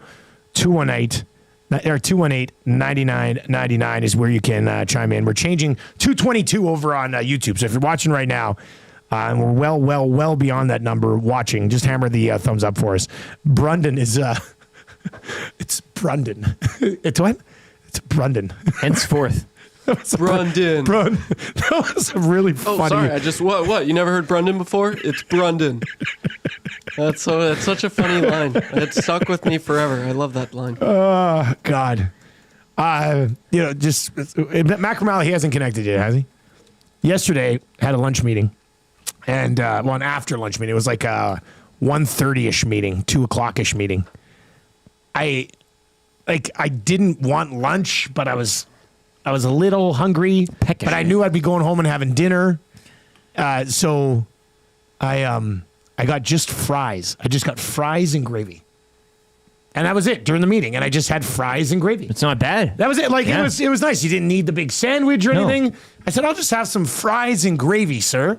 And it was nice to just have fries and gravy. Thin cut, crinkle cut? Like, it was a big plate, a bowl, more side? thin cut, and a bowl. Okay. Not like a big crazy plate, but like a good sized bowl. And the gravy, good consistency, a nice, Actually, more of an au jus. I really like the gravy at this place. So it was, that was nice too. Can you write it down? Yeah. I'd like to. The place? Yeah. I just like Well, yeah, they're not a sponsor or anything. So, okay, yeah, I'll take that. It's a good gravy. Yeah, it's a good gravy there. So it was, but it's not a double matzo for breakfast and a double matzo for lunch. Bacon and Egger, matzo no Tom, and a chicken snack wrap. That was your A&W brunch the other day. Ticket to paradise. How like you can just do that every day? Every day is a stretch. That's 4 patties. My goodness. Lord ass. Perfect on Wednesdays. Get off your fat little ass or I'll break it for you. I don't know if we played that one before. Let's get that one again one more time. Get off your fat little ass or I'll break it for you. She's saying, get off your fat little ass or I'll break it for you? Yeah, I like fat and little in the same sentence. Get off your fat. There's your sound of the day right there. Get off your fat little ass or I'll break it for you. Wednesdays continues. All right, I think Macramalla's joining us. We're going to get to some Macramalla intros when he pops by this morning. Hopefully he joins us. Bones is in and says, Dusty, the only 13-year-old at the meeting. Actually, the guy I was meeting with also ordered fries. Yeah. Went no gravy. And you shared the cup of crayons. So we both had fries, and I had gravy. And I said, if you want to dip, you can dip in my gravy with your fries. Hey, when you're doing business That's stuff. a nice meeting flex. Yeah. Gravy? Yeah. Would you like some of my gravy? I already took a bite of my fries. Doesn't matter. We're family now. All right, let's get to your Macramalla intros. That was free advice for Damon Bunting, who's coming by here with a little bit of a surprise later in the week. I think. I don't know what Glue Guy was up to, but something was going on there. All right, we've had a ton of Macramalla intros roll in today. Even if he doesn't join us, I think we've got enough Macramalla intros to actually get through the whole segment as well. Macramalla, of course, brought to you by the great staff at Park Mazda, where Mitch continues to sponsor the segment just in case he gets in trouble and needs Macramalla to defend him at Park Mazda. That's the court case. You know, like when the Menendez brothers, like that court case that really takes people by storm? That's what happens with us. Mitch from Park Mazda gets sued for something. Macramalla responds, and we cover it 24/7 on our YouTube channel. I'm here for that. Yeah, I don't mind that at all. I want to see the court sketchings. That's what I want to see. Macramalla in the robe, and all that. Yeah. Mitch in his hair. HR Daddy is in and says, honesty is the best policy. Good ruling from the top man. Yeah. I mean, he handles payroll and stuff for us, so I guess that now we know what does make sense. Yeah. And he does have a certificate in human resources. I'm just going to get in touch with him and again, I'm getting paid too much and see what he'll probably reward me with. I'll get a bump. Who's honest now? All right, let's get to some of these Macramalla intros. EST legal analyst and guy whose New Year's resolution is not to be a part of the problem, but become the whole problem. Eric, the whole ass problem, Macramalla. EST legal analyst and guy whose strategic use of skin-colored tights has won him no less than 80 awards, including best use of tights in a murder trial. Eric Macramalla. In a murder trial, yeah. EST legal analyst and guy who always brings a cake into the courtroom in case he wins, he can loudly proclaim, "I can have my cake and eat it too." EST legal analyst and guy who gives every client his new book after they get convicted titled "Ignorance is Bliss" by Eric Macramalla. EST legal analyst and guy who is super happy to take on criminal clients because a friend in need is a friend indeed. A friend in need's a friend indeed. Who's that, Garbage? Yeah, who did that? It's a Placebo. Yeah, Placebo. I like that song, actually. Yeah, I think that was part of the Big Shiny Tunes 2 collection. That's the only reason I know all it. Bangers, yeah. What does it say? A friend with weed is better. A friend with breasts and all the rest. All the rest. A friend who's dressed in leather. That's a great tune. Yeah, it's really good. That's a great tune. Work that into the we should work that into the show Thursdays somewhere. Right? Yeah. Just that one. Throwback Thursdays, but we only play Placebos for friend in need. Yeah. EST legal analyst and guy who is in serious danger of being replaced by Ryan Seacrest, Eric Macramalla. EST legal analyst and guy that always wins rock, paper, scissors thanks to his always surprising swift kick to the nuts move, Eric Macramalla. The Rochambeau. EST legal analyst and guy who trained for years to become a cobbler, just like his favorite actor, Daniel Day-Lewis, only to find out that a cobbler isn't a guy who eats corn husks clean super fast. EST legal analyst and guy who doesn't have the length to pull off the helicopter, so he bounces it up and down and calls it the tail rotator. The back part of the helicopter. My goodness. All right, Eric Macramalla, who made it famous on TV last week. A big star. At the World Juniors. Oh, my God, Eric. Congratulations. Thanks, man. Sorry, it took me. I'm having some technical difficulties, so I'm up on my laptop directly with no camera, which is ironical because you raised the moment where I was on TV across the world. and someone said to me, because, you get all these texts, right? And then all these tweets, a lot of texts. I'm thinking, where are all you people when I'm doing my radio show? Nowhere. Literally, it's as if I don't even have one. And someone said, well, you're on because, TSN knows who you are. Did somebody claim that? Like, let's put Macramalla. Yeah, that's right. I told them, that's it. The cameraman is scoping the entire crowd, hoping to find me there. All the parents were ISO'd up, including him. That's why I stood the entire game, hoping that TSN would find me. You know that guy who may or may not have a show on the radio in this city? He might be here. I don't necessarily know what he looks like, but let's scan the crowd for him. And ta-da, you found him. Yeah, I mean, they did have a clue. The only Egyptian in Ottawa with a radio show, so they were able to find me. But I wish people, were like, yeah, hey, that's the guy from the radio show. The guys who were producing and directing that World Junior game that you would have been on, I think, they do CFL with me, and I know they do track things down because when we go to Regina, they always track down that weirdo with Kermit. Yeah. And they surprise me when they put him on because I find him very entertaining. So it's always like I'll be going to break and then Kermit will pop up and like, you guys, you got me again. So they were looking for a weirdo. Hey, what do you think about Hockey Canada being eliminated in the quarterfinal? It's a big question. Obviously, what do you think about Hockey Canada? I'll say at the World Juniors over the last 2 years. Let's just leave it at that. Yeah, because I was working for them for a little while doing their arbitration cases. So as far as the World Juniors go, I went to a lot of games, not just Canada games. And by the way, World Juniors as a whole, I absolutely loved it, and I miss it. It was so much fun to watch these games, particularly to watch them live. But when you're watching them, and you get a better sense live, but you can see it on TV that Canada just couldn't finish and couldn't stay out of the penalty box. And then you watch the U.S., they're hyper aggressive too, but really never came close to ever crossing the line. And Canada was just running crazy all over the rink. I mean, there were just the high-risk plays when it came to other European ref. I know it's emotional, Dustin. When a European ref would, there's a chance they'll call. I mean, their bar is a lot lower than it is for North American refs. It looked like a lot of the guys like Pinelli, were playing as if they were in CHL games rather than an international play. So there were a lot of guys at home watching that scored lots of goals, not in the tournament. Yeah, guys like Cristal and whatever. Just there's a long list of it, a long list of those guys. But that to me was the secondary issue, the main issue. Because 5-on-5, I don't think there was a better team in the tournament, based on what I saw. Just via the eye test when I was there. 5-on-5, Canada was, I thought, the best team in the tournament. The issue was a complete lack of discipline, and you wonder to what extent does that tie back to the coach Cameron? Because at one point he was asked about discipline. He said, "Well, that's on the players to decide." Decide? Like, it sounds like a modern day parent. You need to decide, little Timmy, whether you pull the trigger, right? And then a reporter said, "Hey, what about benching them?" He's like, "Well, that's not going to work. There's not enough ice time." I'm like, no, it's quite the opposite.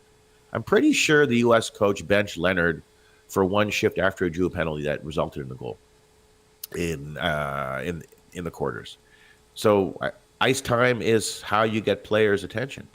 But the sense I had is that this team was not well coached. I looked at the U.S. when they played the anthem, and I have a photo of it. They're all in line perfectly, sticks extended perfectly, and at the end they did some kind of thing for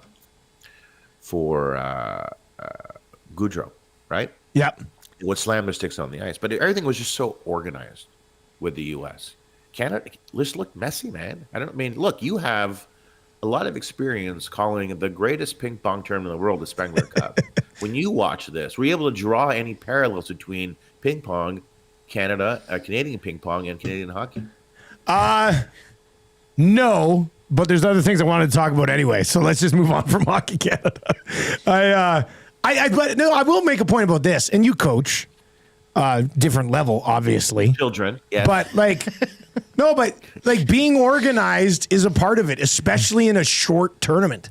Like, you got to come in and get things under control right away, man, or else it's done. Like, if you're 3 days late getting there, guess what? It's over. You can't do that. Case in point. So we have this, all-star baseball team, and it's the first practice, and I have a kid mouth off at me. I'm like, I look at one kid and I go, "Did he just say that?" And the kid's like, because he knows me. I coached him before. The other kid doesn't. Yeah. And I addressed it right there in the moment, in no uncertain terms. And since then, this kid has been a model citizen. Yeah. He hasn't even thought about straying, because if he did, he'd have to deal with the Egyptian magician, and we don't want that. Set the tone early. Daddy. Set the tone early. As I told him, the second time was the last time, right? Hey. But I'm still really nice and fun and funny and the whole thing, and we win a lot and we have a great time.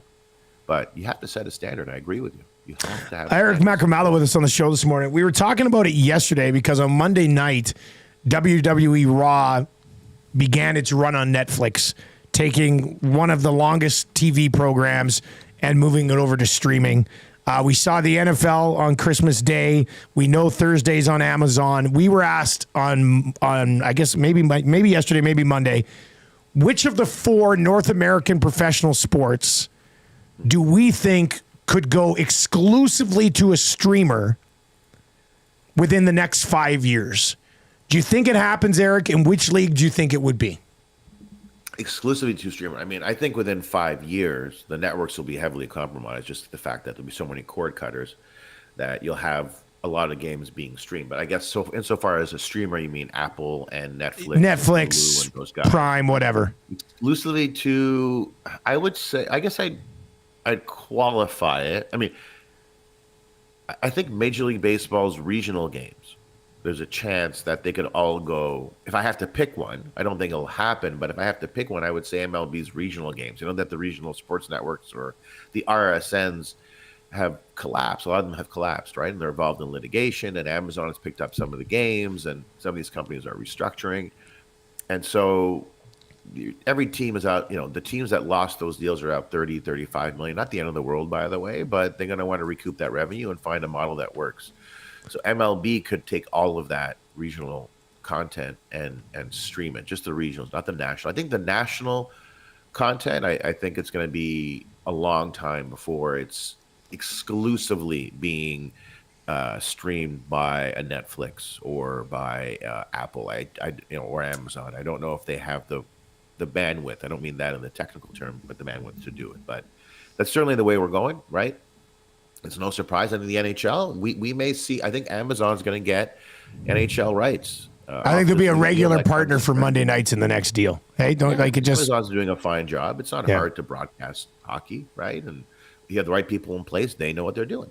And so I would expect that Amazon, when a new deal is announced, the current deal with Rogers expires at the end of next season. Rogers already gave Amazon those Monday games. Yeah. That's kind of proof of concept for them. And I would expect Amazon will probably get a disproportionate number of games compared to other leagues. I think Amazon will get more hockey than perhaps it has of the NFL. Excellent stuff, buddy. As always, we appreciate it. You get your tech issues figured out, okay? Okay, guys, I'm going to be signing autographs because I was on TV as that mysterious Egyptian magician. So outside one of the shopping malls, just line up, no fighting, and I'll make sure I just personalize every single autograph. I love you guys. I love you too, man. More than streaming. There you go. That's Eric Macramalla. And he streams a ton. Yeah. And he still loves us more. TSN 1200's Eric Macala. Let's go to... That's that guy from 1200. That's the guy from TSN 1200. He must know AJ Jakovic. 780-218-9999. 780-218-9999. Buster TN says, guys, if the leagues are going to go to all streaming, they will try to do it themselves because they'll want all of the money. Yeah, it's money. Well, I mean, if they do it themselves, then they take all the sales revenue, but they're not getting that huge ticket from Amazon, right? Or Netflix. You know what I mean? So it's money. It's if you have the capacity to do it on your own, then your NFL angle though is interesting as well because it is out of the big four, the one where people will crawl through the mud to watch. So. I thought it was interesting. Macramalla said the same thing that Hustler said yesterday on the Log Shop, and that regional baseball will probably be the first to go. But that's what I find interesting. I guess it's just the regional baseball deals with Netflix, and only people in your region can watch that game. I think you could probably talk about hockey in that sense too, in the South and certain markets, right? In terms of those regional broadcasts, but.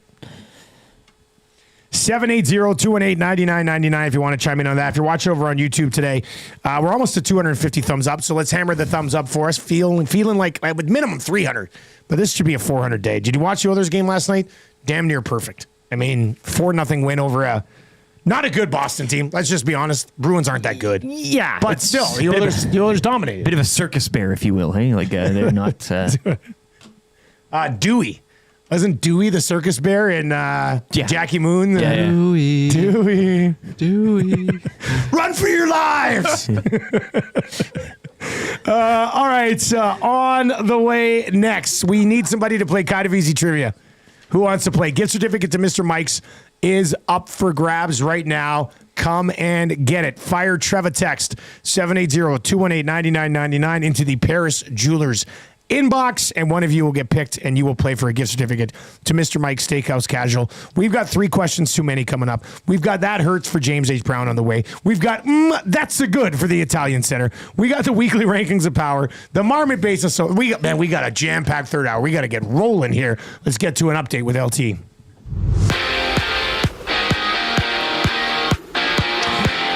Oilers shutting out the Bruins 4-0. Stuart Skinner stopping 26 shots. Adam Henrique would score twice. The Oilers will carry a 4-game winning streak into Pittsburgh tomorrow. Penguins last night losing in a shootout to the Blue Jackets 4-3. 4 games dot tonight's NHL schedule. The Edmonton Oil Kings 5-game homestand continues tonight. They will host the Saskatoon Blades, 7 o'clock down at Rogers Place. The Oil Kings head into this evening just 5 points back of the Blades for first in the Eastern Conference. Raptors back on the court tonight. They're on the road against the Knicks in one of 8 games around the NBA. Taking precedence, though, a battle of conference leaders. It'll be the 31-4 Cleveland Cavaliers at home to the 30-5 OKC Thunder. Sports update brought to you by Clayburn Services. Take your career to the next level with Clayburn Services. They are hiring all positions, including journeyman bricklayers and apprentices of all levels. Take advantage of their outstanding mentorship program and work with peace of mind knowing they are an industry leader in safety. Check out www.clayburnservices.com or call Jeff 780-910-6728. Connor McDavid. Let me say yeah. Remember that name.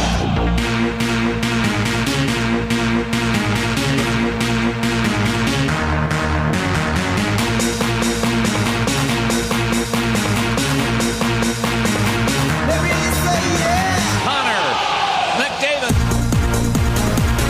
Connor McDavid. McDavid. Remember that name. Here is Connor McDavid.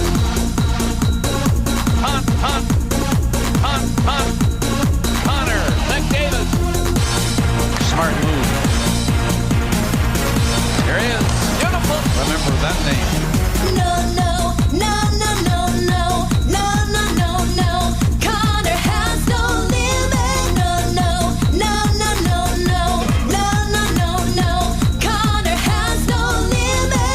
Connor McDavid. Remember that name. No limits when it comes to this guy. He's simply too fast. Think he can just fly. No limits, so why do you try? He'll score on his own, or he'll give it to dry.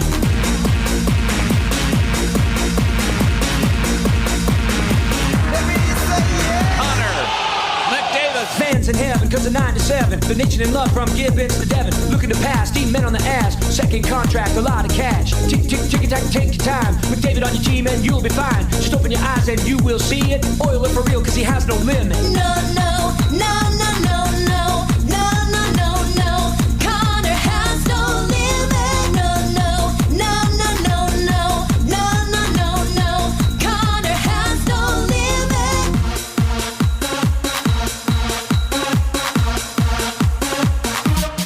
Remember that name. Let off your fat little ass or I'll break it for you. 808 on the Nielson Show. Dustin Nielson, YouTube Trev, and Lieutenant Eric with you. Somebody mentioned that's what you told Adam Henrique yesterday. Yeah. Dustin Nielson to Adam Henrique yesterday. Let off your fat little ass or I'll break it for you. Whatever. I mean, he was good last night. Buried a couple. He's got 5 goals on the season now, and Derek Ryan's never going to catch him. So there's that. Let the games begin. Yeah. All right. 780-218-9999. Nielsen Show brought to you by South Fort Chevrolet. Jam-packed third hour is going to be a lot of fun. We got the Hangout coming up. Maddie, Tommy, and Belzy going to be on the Hangout today, so that should be a good time. I'll be back with the Lock Shop at 11. Oil Stream with myself and Gazzola live right here at noon today. And then from 1 to 3, EST afternoons with Hernan Salas and Joaquin Gage. And from 3 to 6, if you've not yet listened to the Reed Wilkins Show on your drive home, you are 100% missing out. It is incredible radio program. You'll love it. Both shows. I mean, Gager and Hernan are awesome together, too. So we got you covered in the afternoons now here at Edmonton Sports Talk as well. You do not need to go anywhere else. Nielsen Show brought to you by South Fort Chevrolet. Drive a little, save a lot. Go see Daniel and his family-friendly team out at South Fort Chev, and they will take care of business. If you're looking for a 2025 Silverado, you will not find a better price on a 2025 Silverado than you will at South Fort Chev. I'm going to play a little kind of easy trivia to get the hour started. Gift certificate to Mr. Mike's Steakhouse Casual up for grabs. And who do we have playing today? Trev, you're working on the phone. What's happening here? I have a Bluetooth connection issue, but I'm calling them again right now. It should be good. Interesting. The other phone wasn't able to connect, but my phone is, so I think I have him on the the air same here. morning that I had seconds. a Bluetooth issue over here. And the day after, we had a Wi-Fi stuff. Yeah. There might be something in the air that's messing with the Bluetooth. I think Skinner mentioned it in his post game. That's what it was. If you play Skinner's post-game comments backwards, he's blaming the Bluetooth at Edmonton Sports Talk. Somebody from the Dominican wanted to play trivia this morning, I see. Well, I think he's on vacation down there. Throngs of people always want to play, but yeah, there was one individual there who wanted to. I put South Wisconsin on the map yesterday. Good. Remember that guy texted in? Yeah. All right. Who do we have? We got Gord playing? We're going to try to go to You have Gord. Gord on the line. All right, let's try Gord. Let's bring in Gord this morning. Gord, are you there? Hello, Gord. Hello. Oh, there he is. Hello, says Gord. Hello. All right, Gord. Trev will start the ticker after I read the first question. If you get 3 questions correct, you will be winning a gift certificate to Mr. Mike's Steakhouse Casual. All right? You bet. Good luck, buddy. Here we go. How many goals did the Oilers score last night? 4. Which Oiler had 2 goals last night? Adam Henry. How many goals did the Oilers allow? 0. Which city is home to the NBA's Mavericks? Dallas. What sport does Ricky Fowler play? Weird golf on TV. True. No! No! Oh my God. Damn it, Shake, stop it! They are going to remember that AM radio is a viable and modern source for news and entertainment. Totally. People don't listen to AM like they used to. Seems like it's more about FM and color TV. That's stupid. It sure is, Kevin. I'm stoked. You stoked? I'm stoked. Just I'm so stoked. You cannot come to my house. No, no, no, not today. You cannot come to my house. No, no, no, not today. 780-218-9999. Inbox is awesome today. You guys are killing it in the inbox today. This is another good one. Burglar is in. It says TD Force to Skinner after getting ran over by Zadorov. Get off your fat little ass or I'll break it for you. That's pretty good. In fact, Dudley had the exact same text that came in. And Paul says, guys, I was hoping to buy an EST hat if you still have them available. How would I go about doing so? Thanks, Paul. Wire me $200 and I'll easily give you a slightly worn. There's a hot commodity. Iwonic was warning people for weeks on it. Now, I was talking with Maddie yesterday about merch, and we do have hats available. We have some of the Riverhawk color hats available. We have some of the Oiler color hats available. I think we have all hats available, just different numbers of them. So just email Matt at EdmontonSportsTalk.com. He's got a bunch of merch that is for sale. So, but almost on a first, as you say, a first come, first like. I mean, they're Well, I mean, he's going to put what we do have available up online, and then you can go and find it. But yeah, if you want to get a hat right away, I think he's got the EST trucker hats. I mean, there's a ton of them over there. Yeah, so great fit. I think he's got those available too. So yeah, just if you're looking for merch or swag, you can hop on the website and go to there's like a form at the bottom you can fill in. That comes to us via email as well. Or you can just email Matt at EdmontonSportsTalk.com. And look at this review, Matt at the Garrison. I love my EST hat. Smiley emoji. This one is awesome. These the ones that come with the curved brims. They fit really nice. They're really nice. Unless hats. your hair keeps pushing it off. Yeah. I really like how the show from 6 to 9, it kind of just... Hello. Also, we've got the Fun Spiel coming up on February 15th. Yeah. Brought to you by Lloyd Sad Insurance. How many teams are in this thing? We're doing like 16 or something like that? Yeah, I don't know yet. It's going to fill up pretty quickly. Nasty Club members should have gotten an email a couple of days ago giving you an opportunity to reserve a team in the Fun Spiel going down at the Shamrock on February 15th. It's going to be a good time. Day 2 of the Scotties Tournament of Hearts that day from Thunder Bay. Or the Scotties Tournament of Hearts are saying, oh, it's the same day as the EST Fun Spiel. It will be, Vic Router will be keeping a keen eye on each. Once Nasty Club members get a crack at the teams, if there are still teams available, I'm sure there'll still be a few, although I know a bunch of teams have already been spoken for. When there are other teams left over, we will open it up to everybody, and you can get in and join us for a little curling Fun Spiel on February 15th. And my wife and I still have a couple of brooms open on the team, so if you'd like to join us. Or you guys have a team together. Yeah. Oh, nice. But it's just the two of us as right now, and you need 4. We're not going to have a spare, but if 2 people would like to join, it's going to be a great weekend. And the Shamrock, too, like that's It's going to be a fun day. 6 o'clock or loggers. Four Nations going on. Four Nations, Canada and the U.S. play that day. We're going to set it up so we can watch it and stuff. That and the Scotties. It's going to be a glorious day. And what else do you have going on in middle of February? Valentine's Day? Please. Nash in Whitecourt texts into the Paris Jewelers inbox. Says, guys, I picked up an EST hat last year, and Iwanek sent me the bill the morning after the Oilers were eliminated. That guy is as cold as ice. Gross. That's a classic Maddie. That is a classic Maddie thing to do. Business goes on. That's, the world doesn't stop. Pay your bill, damn it. All right, let's get into 3 questions too many today for Park Mazda. Do you have a liner for the segment?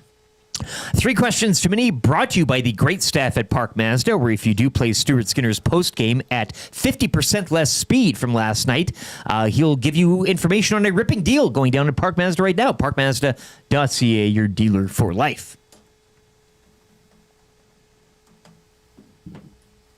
I just got a text from somebody who says the CFL has delayed the schedule release to teams with no specific launch date. Is it from Len Rhodes? So I guess that could be tomorrow. It's from Len Rhodes, isn't it? Yeah. I'm listening to the wording that you chose. Yeah, that's interesting.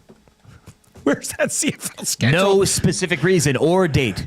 Well, we still have that text of the day, which could go to the text that Hampton Steve. Too good. If you listen to Stuart Skinner's post-game presser last night backwards, it reveals the location of the CFL schedule.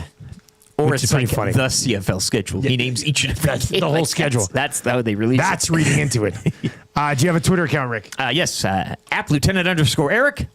Where I've retweeted the video. If you missed it yesterday, your eating of the pickled herring, which I quoted. You Nielson, retweeted it again? Nielson always pays his debts. They do.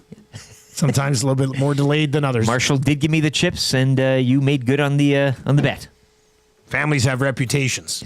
Like, I want to know 100 years from now, people are like, you remember the Nielsens? Paid their debts.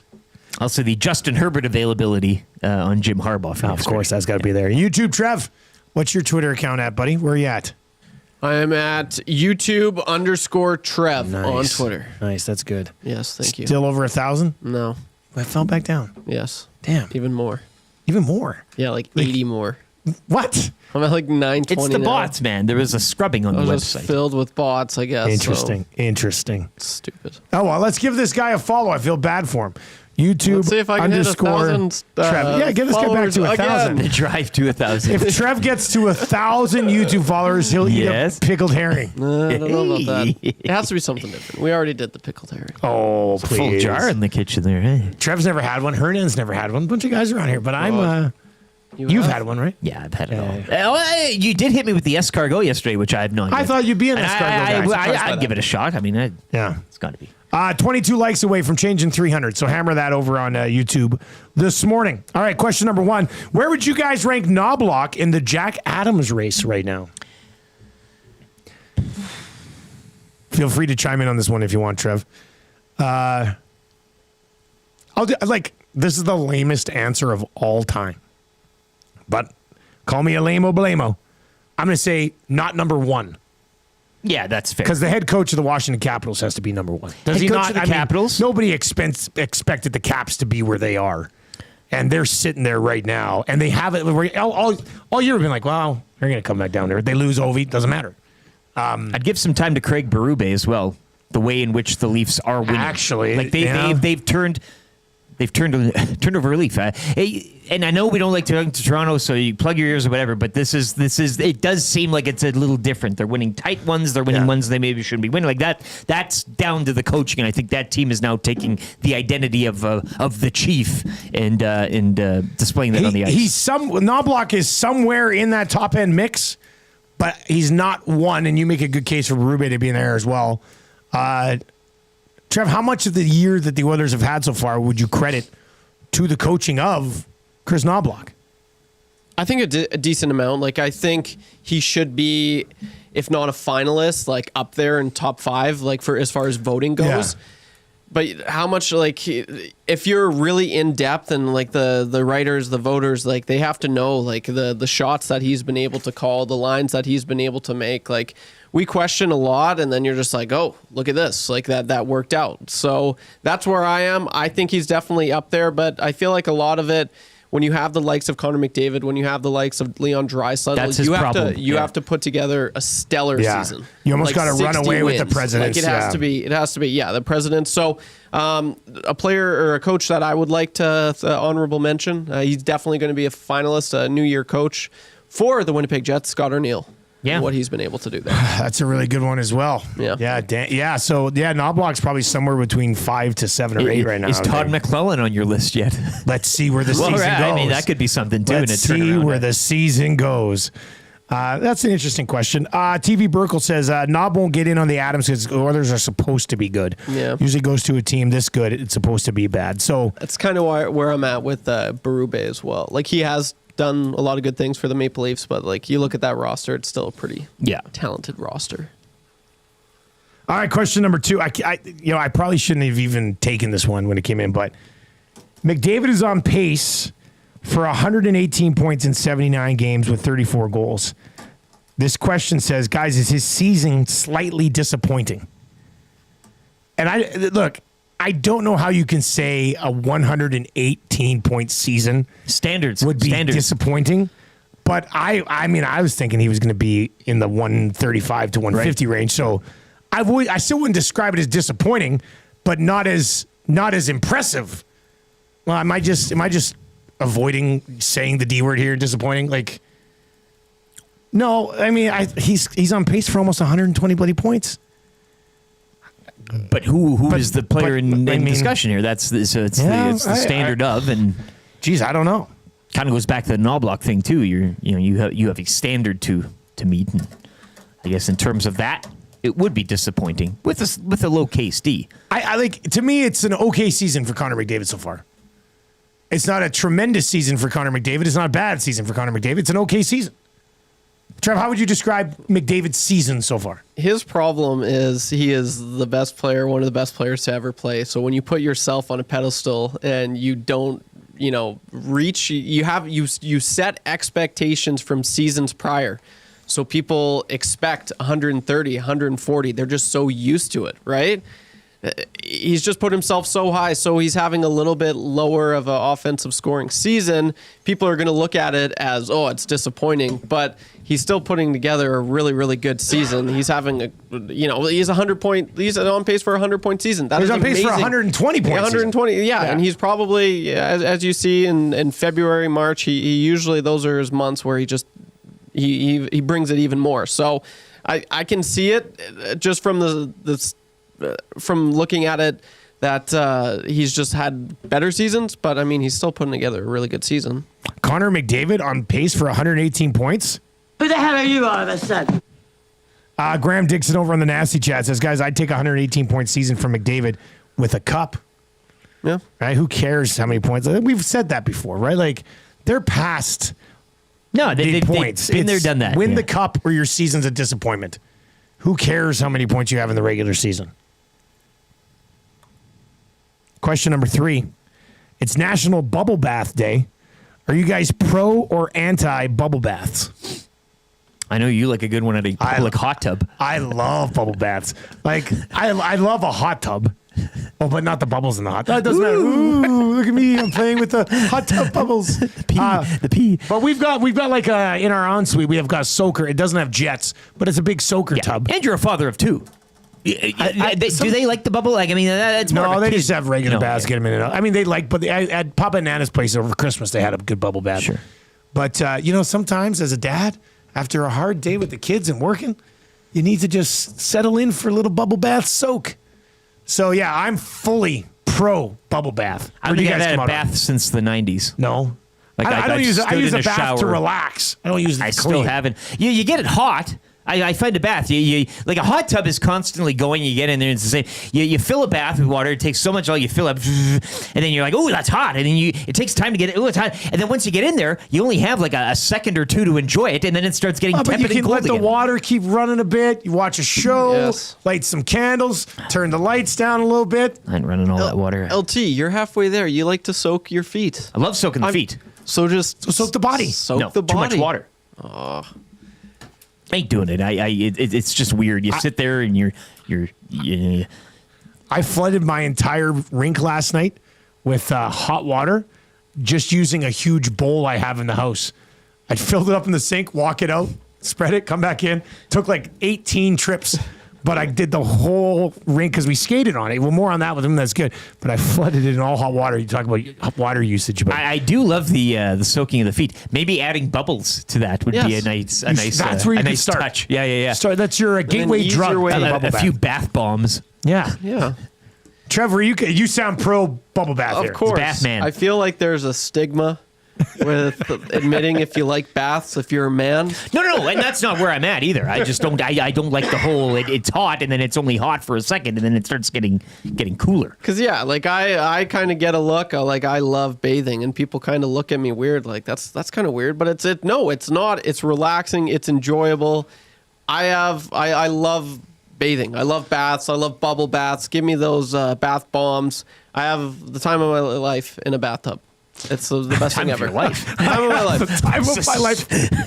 No, like seriously, it's funny like an amusement park. It's something, obviously you have the rubber ducky when you're younger and you play with the toys. That I don't do anymore. Do you bring food and drink in? A drink probably, but food? Will you bring like a drink meal? in? Will you eat a meal on the wooden board? Some nice wine. Yeah, but the wooden board, like you're eating a supper. I'm not eating. No, it's time to relax, but I like to get a good sweat on. Like it is boiling hot. Oh yeah. Like I want my face dripping red, and then after you just feel so refreshed. Yeah, for me, it's funny because I love hot tubs, and I do love a good hot bath. I like a good steam. I hate getting in it, and I scream like a little baby. When I'll get in a hot tub, you'll hear me. I'll be like, ah! And I'll be like, oh, really nice. Kind of how it is. That's the only regret I have from our house. I love the house that we have. I love the house that we live in. The only regret I have is that the big tub up in the ensuite doesn't have jets. It's nice. I can lay down in it, but there's just no jets. Jets would change my life. Jets would. You get that thing moving. Jets would change my life. You got to get it going. Yeah. Anyway, celebrate Bubble Bath Day today with a bubble bath. Perfect. I might do that. In honor of Bert and Ernie. Yeah, Bert. Rubber ducky, you're the one. You make bath time so much fun. Rubber ducky, something with you. That really, that one? And then it goes pure morning. All right, let's get to that hurts. Let's do that hurts right now too before we get to an update. That hurts for this one. This one is really gonna hurt. This is a preemptive hurting. So let's get to that hurts right now for James H. Brown, the heavy hitters of injury law. If you have been injured in an accident, go to jameshbrown.com. The heavy hitters of injury law. They'll take care of you. You'll get what you're owed, and everything will be good. I saw this yesterday. I don't know if it was I can't remember where I saw it. I should have liked it and come back to it on X, but I saw a report yesterday that if Vladdy Guerrero Jr. doesn't have an extension done by 2026, he will likely end up as a member of the Boston Red Sox. They're naming teams now, hey? Not even just out there. It's the Red Sox. Of all it's the the division. things. Yeah. Of all, that would be the final straw for me with the Toronto Blue Jays. You would take your Gaston jacket and say... Yeah, I am not as committed to the Jays as I was in the Jose Bautista, the Encarnacion, Gibbons era. Let's just say Gibby. Cito comes back for a little bit, smoke that cigarette. That was probably my peak Jays fandom, simply because I was pretty young when they won their World Series. Yeah. But if they can't get something done with Vladdy and he ends up playing for the Red Sox, I'm not sure I could ever recover from that. If he goes to he say the Texas Rangers, I don't care. No, but again, a little palatable. You go away, but within the division, and you know that he'll just haunt them. I couldn't do it. You can and you will. It's going to happen. Even the thought of it is hurting me right now. It would be such an embarrassment. Just exactly. Colossal failure. Congratulations, you're a farm team for the Red Sox. Yeah. We already know Major League Baseball. Well, yeah, that's the thing. We already know a list of embarrassments. Major League Baseball just uses you, yes, as a negotiating chip for legitimate teams and their legitimate players. There's a chair in a hotel room named after them. And if you allow in one way or the other, Vladdy Guerrero Jr. to become a Boston Red Sox, I'm done with you. It would hurt too much to recover from. It'd be disgusting. I would probably physically puke. Now, the weird thing is that I think he'd look awesome in a Red Sox uniform. Like, it's just like Sox fans, you can see you'd love it. You can see it happening. Just destroying the Green Monster. But Jays, you'd be dead to me. I saw the report yesterday. A small part of my heart broke, just a little bit, because it hurt. And we won't talk about this again until something happens one way or the other. But I had to get it in here today that would suck the big one. Yeah. Quote, love to play for the Red Sox. Brett says, yeah, that was the quote, right? Love to play, end quote, for the Red Sox. My God. Brett says, I already can't stand the smug front office of the Jays. That would be it. How do they sell that one, though? They'd put some sort of a twist on it, a positive spin, if you will. TV Burkle on YouTube says, Atkins and Shapiro have managed to make me completely be apathetic towards the Jays. Yeah. Yeah, they won't move on from these guys. Bloody ridiculous. Now I'm just getting angry. Let's turn this around. We got That's Good coming up just after 8:30. The weekly rankings of power. Yes. Marmot Basin Snow Report, plus the wrap for William Huff. Lots to get to still. That hurts for James H. Brown. Trent and his team over at James H. Brown, best in the biz. They'll look after you. If you've been injured in an accident, go to the heavy hitters, all right? www.jameshbrown.com. Let's get to a sports update right now. On the other side, that's good for the Italian Center.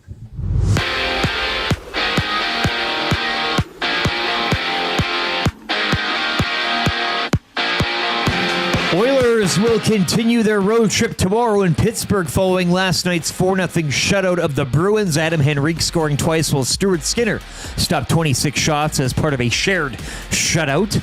Penguins losing last night in a shootout to Columbus, 4-3 your final.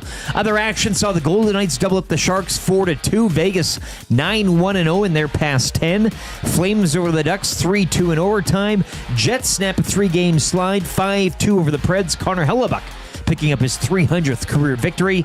And the Wild have wins in 4 straight as they'd come from behind to top the Blues 6-4. The Oil Kings will continue their 5-game homestand tonight against the Blades. Puck drop 7 o'clock from Rogers Place. Oil Kings enter tonight's play just 5 points back of Saskatoon for first in the Eastern Conference. Big one tonight on the NBA schedule as it's a battle of conference leaders. The 31-4 Cavaliers host the 30-5 OKC Thunder. Also tonight, the Raptors back on the court. They visit the Knicks. Boxing Week savings continue at Sit and Sleep. All Canadian-made custom sofas, sectionals, and bedrooms on sale. You can save up to 50% off select floor samples, 20% off home accents, and more. Plus, make no payments until 2026 interest-free, and make any purchase over $9.99 during the sale and receive free local white glove delivery with full setup and installation. Don't miss the massive Boxing Week furniture and mattress sales event on now at Sit and Sleep, South Edmonton Common, next to Planet Fitness.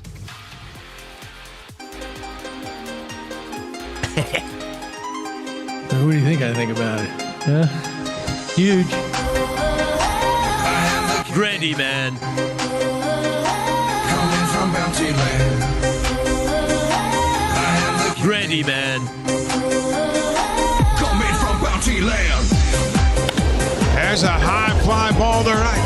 Bonifacio back at the track, at the wall. Get out of here, ball gone. Grand slam home run for Curtis Granderson.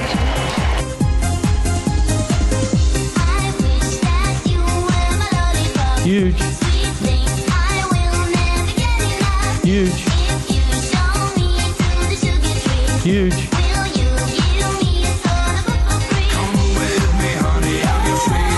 Grandy man.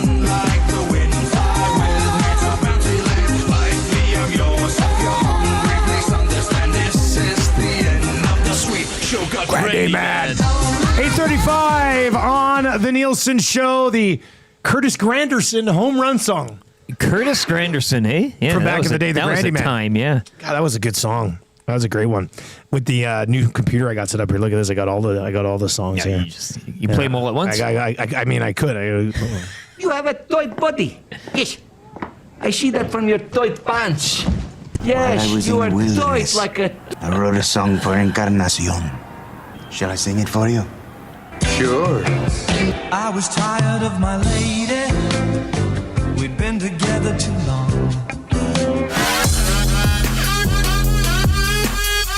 Anyway, that's a lot of fun. That's a lot of fun right there. Blue Jays, become relevant again. We'd love to support you. There's a Red Sox fan in the chat who's just like, Dusty, we're not even going to have to give anything up for him. He's just going to walk right over to us. If I have some advice, hold on to your butts. Oh, God. Hold on to your butts. That would suck. All right, the Nielsen Show brought to you by South Ford Chevrolet. Drive a little, save a lot, southfordchev.com. Let's get into That's a Good for the Italian Center. And I'm on my way to the Italian Center today after Oil Stream. And you know what I'm picking up, boys, to kick off the new year? How do you think you start a new year with the Italian Center? Paninis, boys. There's going to be a big old fat stack of paninis up in this fridge. Is it going to be platterized like the cut, or are you bringing them in the butcher's paper? I think we're bringing in full butcher's the full paper. ones, yeah. Yeah, a big old log of panini.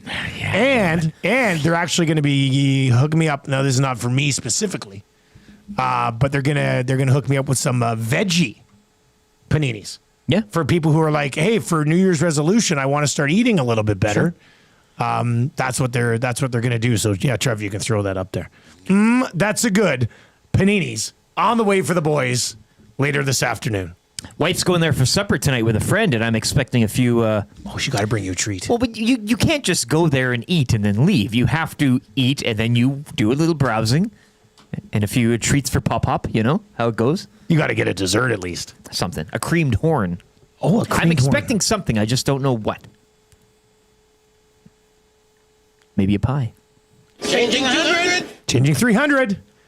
Can we pull off 100 more in 23 minutes? That's the question. It all comes down to whether or not you like the Edmonton Oilers or not. If you like the Oilers, hammer the thumbs up. I think Surveyor Brett was at Italian Center yesterday, and they have a whole section of like herring and stuff. Yeah. That's like, the aisle you avoid. Hey, yeah. Somebody's going to walk by that aisle. I'm going to be passed out laying in it. What's going on over here? But no, I got a nice little afternoon shaping up. I'm going to hit up Italian Center. I'm going to swing by Wayne Sports Cards because I'm going to pick up some cards for a break on Sunday. You know what? Like the backdrop and stuff for my breaks, I've got that updated. I got to stop at Staples to pick that up, so it'll be a little bit of a brand new look for the Crack Pack on Sunday, which will be a lot of fun. So nice day, but I will include a visit to the Italian Center. That's good. You know what's good?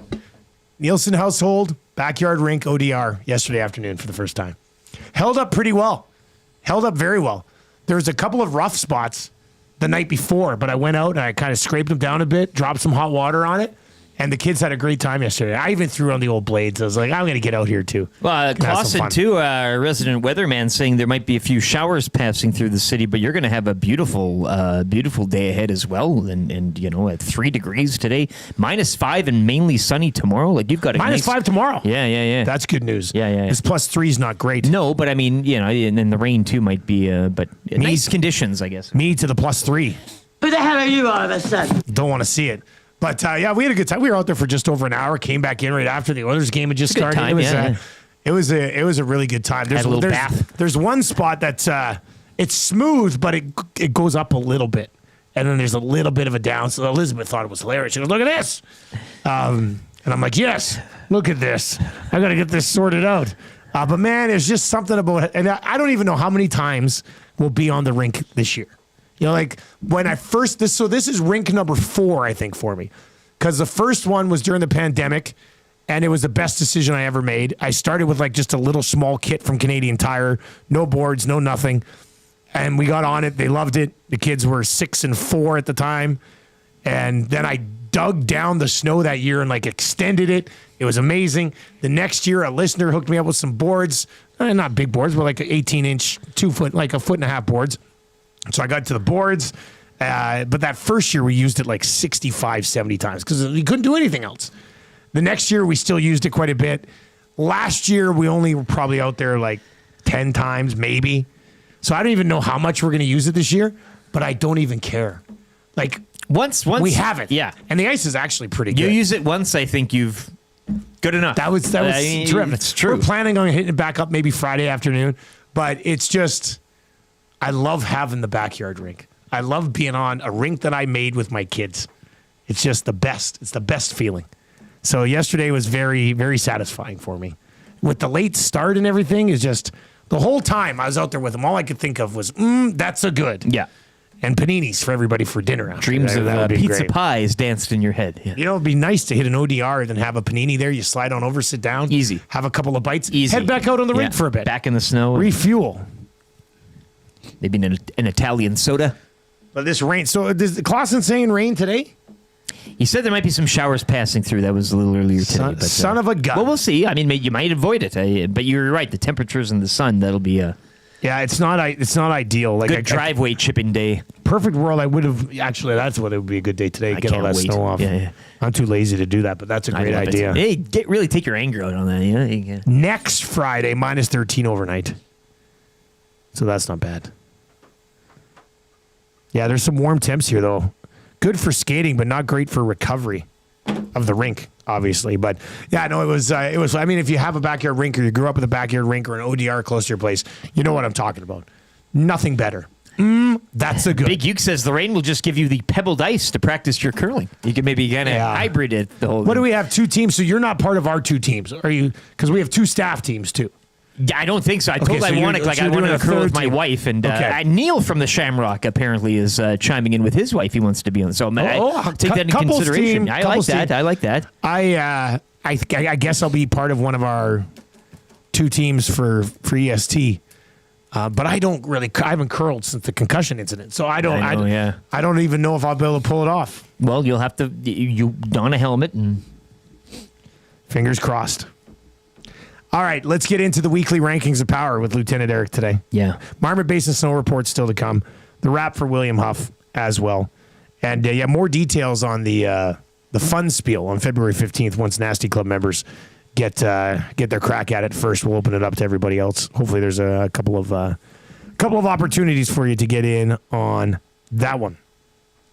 All right, Lieutenant Eric, what are we ranking today? Ranking the best Big Shiny Tunes. No, I didn't want to. That would have been great. Somebody suggested it'd be pointless, right? It all falls off after 3. 1, 2, and 3 are the best. The rest suck. Yeah, I wasn't even going to rank them all. I thought we were just going to be ranking tunes from Big Shiny Tunes 2. Yeah, ranking that whole track listing. Yeah. That's an exercise. Actually, I might get into that one. No, this kind of happened earlier in the week, and I don't know. The topic of movies came up. I did get a chance to watch Jurassic Park on TV. Didn't sit down and plug it in or anything, but I mean, cripes, it was on. I wasn't going to pass up that opportunity for the 10 millionth time. So, yeah, I'm just going to hit you with the 10 best Jurassic Park quotes. You've got the soundboard going. A very debatable list. Absolutely. And we're just doing 10. I mean, you could add, as I've said, I tweeted out the whole movie. There's no filler. It's all killer. The script is one of the best of all times, still used today in common talk. It's Simpsons era of dialogue, where you can kind of go off a conversation with somebody just exchanging lines from Jurassic Park. So I've got 10 cobbled up for you. Please play along, 780-218-9999 or in the Nasty Chat. There are enough quotes in this movie, we could almost do a draft. It's ridiculous. Of the quotes. And you could have, obviously there's shorter quotes, but then there's conversational, back and forths that, as I said, you can kind of play with a friend. But all right, I'm very excited to see where this goes, buddy. Number 10. Life finds a way. Life does find a way. It's boring, but it's a popular one. Ian Malcolm, Dr. Ian Malcolm, the chaos theory. Life finds a way. He's kind of got the whole park figured out before everything. He knew what was going to happen.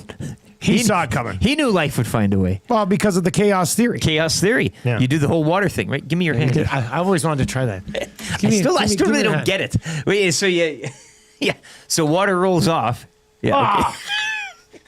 How does he do it? Now, if you do it again, see the pores and the indentations in your skin. Well, doesn't he do a drop? Here we go. Yeah. Okay, sure. I'm going to drop it off my hand onto my hand, just like he did. Yeah, and then it rolls. See? The delicate. That just stayed. Anyway, that's why he's so good at it. Indignations in your skin. Yeah. Ian, look at this. Or No, Alan, look at this. Look at this. All right, number 9. Find Nedry. Check the vending machines. What shade thrown, eh? Check the vending machine. I will say that then the whole exchange between Hammond and Nedry, he also goes, Dennis, I don't ask people to something with their mistakes, but I do ask that they pay for them. Yeah. Thanks, Dad. And he says back. Find Nedry, check the vending machines. That's a good one. Okay, number 8. One, I think, being a father, this might... Are they heavy? Yeah. Then they're expensive. Put them back. Oh, yeah, it's a good rule. That's kind of to carry along. The lawyer. Yeah, Guerrero or whatever his name is. Yeah, but it's usually true. I mean, if it is heavy, it's probably pricey, so don't mess with it. Kids. It's out of their minds. What are those? Small versions of adults, honey. Small versions of adults, honey. All right, number 7. Clever girl. Oh, man, that's at 7? Yeah. I'm not even going to... I trust you fully in these rankings. I'm just going to say that just shows how deep this is. That's a first-round pick. I might be overthinking this one, but yeah, you're right. It is a first-round pick. It's a great scene. The Raptor... Robert Muldoon is a smart game warden. He worked in Africa. He did all that. And the Raptor outsmarts him. They have the decoy in the bush. The other one comes and gets him, and it's... You know what's great about this is that we are 4 quotes in, and it's 4 different people. That's how deep this movie is for quotes. Number 6. Well, and then adding to that, they're moving in herds. They do move in herds. Alan. When he's watching the Gallimimus. That's the Brachiosaurus. Yeah, Brachiosaurus. Very emotional. You can tell that he's in a soft spot there. That's a coming of time for him. His theory put into practice, and he's watching it. And I know 2 of the top 5 for sure. You should. But let's get to number 5. Spared no expense. Number 5. I thought that would be number 1 because you say it all the time. Yeah. Well, and again, it's easy to kind of throw into conversational spared no expense. All right, number 4. Mommy, you see the fleas? The fleas, Mommy. You see when he's having that nervous breakdown at the table, eating all that ice cream. You know what pisses me off too is that he's running he owns the whole theme park. It's all going to crap.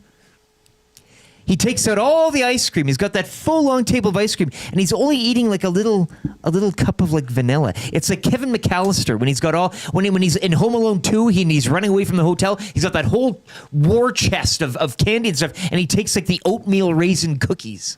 I just watched Home Alone 2. It was great. A great film, better than 1.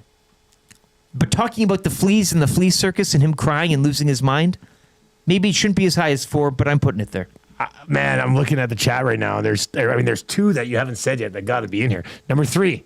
It's a Unix system. I know this. It's a Unix system. Somebody brought that up the other day, and I totally forgot about it. I played the clip on here. Is that the one? Yeah, maybe that's how it was. But that soundboard I had wasn't great. And I can't find it again right now. But kind of goes back to a simpler time when it only took like a Mac computer to run a theme park of dinosaurs. Okay, so there's 2 that I thought would be on this list that aren't. So I don't know if they are at the top 2 or if you left a glaring one off, but this whole list comes down to the next 2. Number 2. Dotson. We got Dotson here. We got Dotson here. See, nobody cares. Dotson. And the whole exchange, him laughing, the Barbasol can.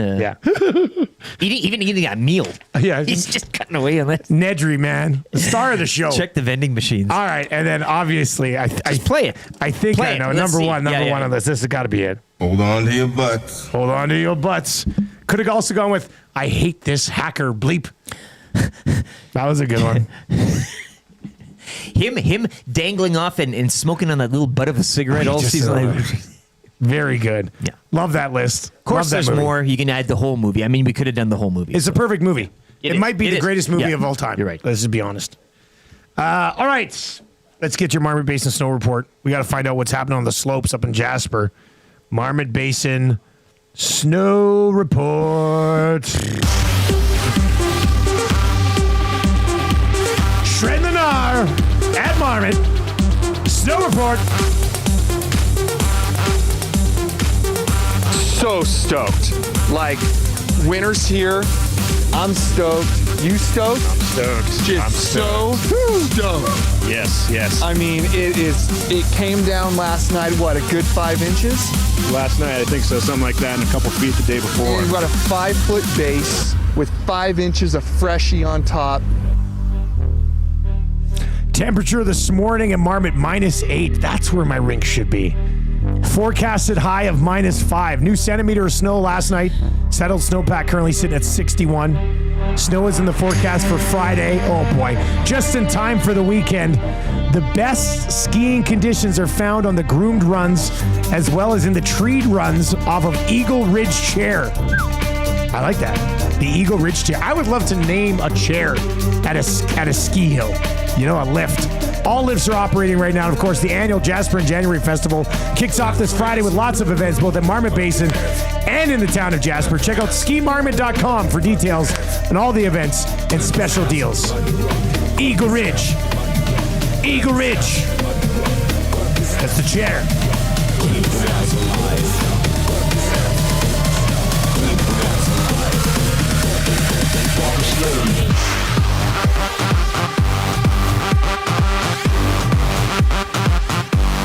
Here's to skiing at Marmot and Edmonton Sports Talk doing the snow report like no other media source in the city has ever done the snow report. Your chair, the hold on to your butts. Hold on to your butts. Chair. That'd be a fun chair. Yeah. The spared at no expense lift. That would work as well. All right. Let's get into the wrap for William Huff. They've been doing it since 1952, so you know they're absolutely amazing at what they do. If you want your place to look as good as ours, which is just a plain little old office, but it looks professional. Magic. It looks so professional it could beat the Bruins 4-0. Yes, sir. www.williamhuff.com is where you can find out more information and go work with Bruce and his dream team over there. All right, boys, what did we learn on the show today? Stuart Skinner speaking in tongues a bit. Some mixed messaging post-game. No, there's no mixed. I learned that if anybody is reading into Stuart Skinner's comments last night, a lot of people were on the nasty you need to find something else to do with your time. A lot of people were. I'm sorry. No, I think they were just mocking it.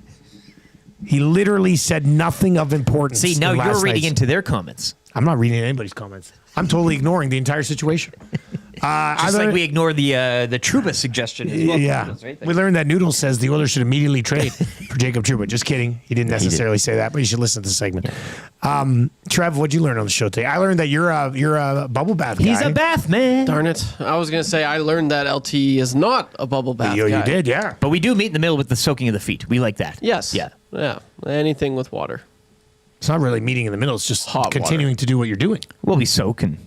Yeah. The guy, he likes the bath. I like the shower, but we should go soak but our you feet don't together bath sometime. every day. Like it's not like probably once a week. You do treat myself. Really? Yeah. Good for you, man. Oh, thank you. Good for you. I don't like to admit it. Maybe that should have been my weekly bath confessions. boy. I also learned that we have a practicum student starting. He should be here shortly. Brandon, but we're going to call him Brendan. Brendan should be stepping in any second. Welcome to the team, Brendan. Well, I hope he knows the bit. Well, we'll just all start calling him Brendan. Brendan. He'll be He won't know it. He'll be lost. He'll be like, doesn't know the bit. I hope he doesn't correct us too. Yeah, you got to do like, straight hey, you're faced. the new guy, Brendan. So let's straight face Brendan this guy. Brendan. Because I see think what he says. he's coming in during the hangout, not on the hangout, but he'll be here. So the three of us will be the only guys who have contact with him first. So let's just straight face Brendan and see if he corrects us. Yeah. Brunzy. Oh, as soon as he comes in, Brendan. Nice to meet you, man. Hey, welcome to the team, Brendan. We appreciate your free labor for the next 3.5 months. Yeah, he hits us with, it's Brendan. Yeah, Brendan. I said that. Brendan. Brendan. That's what I said. And Brendan and not break character at all. We have to really commit to this. Oh my God, I can't wait for this kid to roll in. It's going to be great. Yeah. All right, let's get to your sound of the day today. Something new has popped up on Wednesdays, which is good. Clip that we hadn't really played much. Oh. No, I'm gonna look into playing that. Somebody wants the new Pod Coles and Goals song. Pure morning. Pod Coles in. Oh man. Yeah. Oh, interesting. What's his contract situation? He's an RFA at the end of the year. We need to make the money work. We gotta get Pod Colson signed to a 3-year deal so I can put together the Pure Morning parody. Pod Colson scores goals in. Like, man, that would be a smash hit. Oh, you do. Jeez, that's a good idea. SD Don't let me forget on that one. I should write that. The wheels. Can you are turning. imagine the playoffs and he's burying one and we're in the next morning and it's pure mornings? Yeah, we'd have. It would tie in. It's easy to write too. The friend in need, a friend in a friend with speed is better. Like a player in need, a winger in need. Yeah. Like that's easy. You'd have to keep the weed part just for. Would mix it in just there, for fun, definitely. All right, here's your sound of the day today. Let off your fat little ass or I'll break it for you. Ann Ramsey, what a legend. I saw somebody in the Nasty Chat said there's like an Ann Ramsey doppelganger in Langley. Just in case you're ever in Langley. Interesting. And you want to track down somebody who looks like the mom from Throw Mama from the Train. You can do it. Text of the day today, Hampton Steve. And it is always impressive on a Wednesday when somebody wins text of the day without it being a Macramalla intro. Great point. And there were some good Macramalla intros today, not going to lie. But Hampton Steve with the best text of the day, tying in like a week-long theme. Works out extremely well. Boys, it's so obvious. If you play Skinner's comments backwards, it reveals the location of the CFL schedule. Brilliant. Congratulations, Hampton Steve. You are winning a gift certificate to A&W, the A&W text of the day. What's better than one A&W Mama Burger made with perfectly seasoned grass-fed beef, topped with pickles, sliced onion, ketchup, mustard, and teen sauce, served on a toasted sesame seed bun? 2 of them. 2 Mama Burgers for only $9.99 at participating A&W restaurants at Edmonton, St. Albert, Sherwood Park, and Devon. What a deal. To make it even more convenient, most A&W drive-thrus are open 24 hours. We also learned today that some guy works with a guy in a work truck with him, and he gets a double matzo for breakfast every single day. And one for lunch? And one for lunch, they said. It's disturbing. What's the supper like? Let's say this. It's delicious. Maybe actually, let me run this by you. Maybe he's a faster. Maybe he only eats at like 6:30 in the morning, and then eats at noon, and those are the only 2 meals he has. Opposite will. Yeah, he loads it all up top of the day and then fasts throughout until the double matzo the next morning. No Tom. A winger with speed is better. A winger with mitts and all the rest. A friend that's cheap from Vancouver. That's not going to work. Raider Jesse, leave this one with me. I'll look after this one. Put the pen down. I'll look after this one. He's on it. Just sit back. Yeah, kiss your sister, and know that I'm working on something. Because Pod Colson is a fan favorite. Yeah, well, that's pure morning with Pod Colson. It's a no-brainer there. Now you just need to fill in the cracks. Yeah, no, it's just that'll come to you. Give me 20 minutes. Yeah, give him a panino, some time on the ODR. By the time we meet Brundon, I'm going to have this thing written and ready. All right, what are we watching tonight, boys? It's easy. Cavs Thunder. Yeah, this one's a huge one. I mean, it's not often you get kind of these. How about this? A midweek.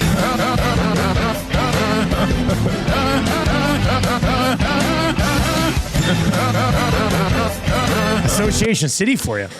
Kings at home to the Flames. Utah host Florida. Colorado visit Chicago, and the Capitals at home to the Canucks and in the NHL. And Oil Kings tonight. Oil Kings Blades. It's a big one down at Rogers Place. The Kings are kind of in the thick of it here. It's tight at the top in the Eastern Conference. I mean, so many trades right now in the WHL. Every day there are like big 5 trades. blockbuster trades. It's hilarious. It's just draft picks in 2031. It's all moving. Yeah. I love the fact that the WHL will trade picks regardless of the year. It doesn't matter. You want a first in 2032? You've got it. You're trying to win a Memorial Cup.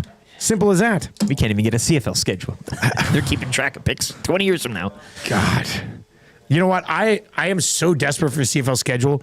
I'm going to listen to Stuart Skinner's availability backwards just in case. Well, you never know, right? Just in case it's actually in there. Yeah. But again, him reciting the full schedule. Yeah, the whole thing. Week 1. All right, Oilers. What's that? Chugga. Well, that's a train. Well, I was going to say, they're a wagon. I don't know what sound a wagon. They're a jet engine. We'll be more on that coming up on the Hangout. If you're watching, we saw a Cybertruck. Two nights ago. Yeah, we were getting dinner after basketball on a Cybertruck. Near Windermere? It was Ellerslie area. Okay. But Marshall sees it. We're parked. Tam was in Chop Leaf getting something to eat, and we're watching. And I hear Marshall yell, "What's a Tesla truck or Cybertruck? Hey, Cybertruck!" And then he goes, "Very rare, very rare." He goes, "My friend Win at school said there's only 3 in the city."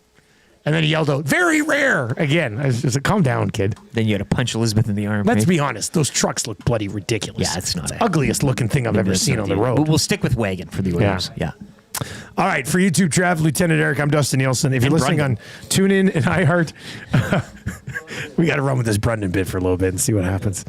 That's a great nick. That's a funny. It's funny that I just saw that for the first time like last week. Well, I said it last week and no one caught on. I was like, but whenever it's a Brandon thing, whenever I see Brandon, I'm like, Brundon, what's up? Brundon. It's Brundon. Check the name tag. I'll be back with the Lock Shop at 11. Thank you very much for checking out the Nielsen Show today. Turn on autoplay on YouTube. That'll take you right on over to the Hangout. If you're listening on TuneIn or iHeart or at EdmontonSportsTalk.com, just tell your friends how easy it is to consume our content. We would appreciate that. Small dose of Whale and the Wolf, then Matty Iwanek, Tom Gazzola, and Sean Bell. And if you're watching the show archived later on, hammer those thumbs up for us, man. We're almost to 350 here today. Very nice day. Take it easy.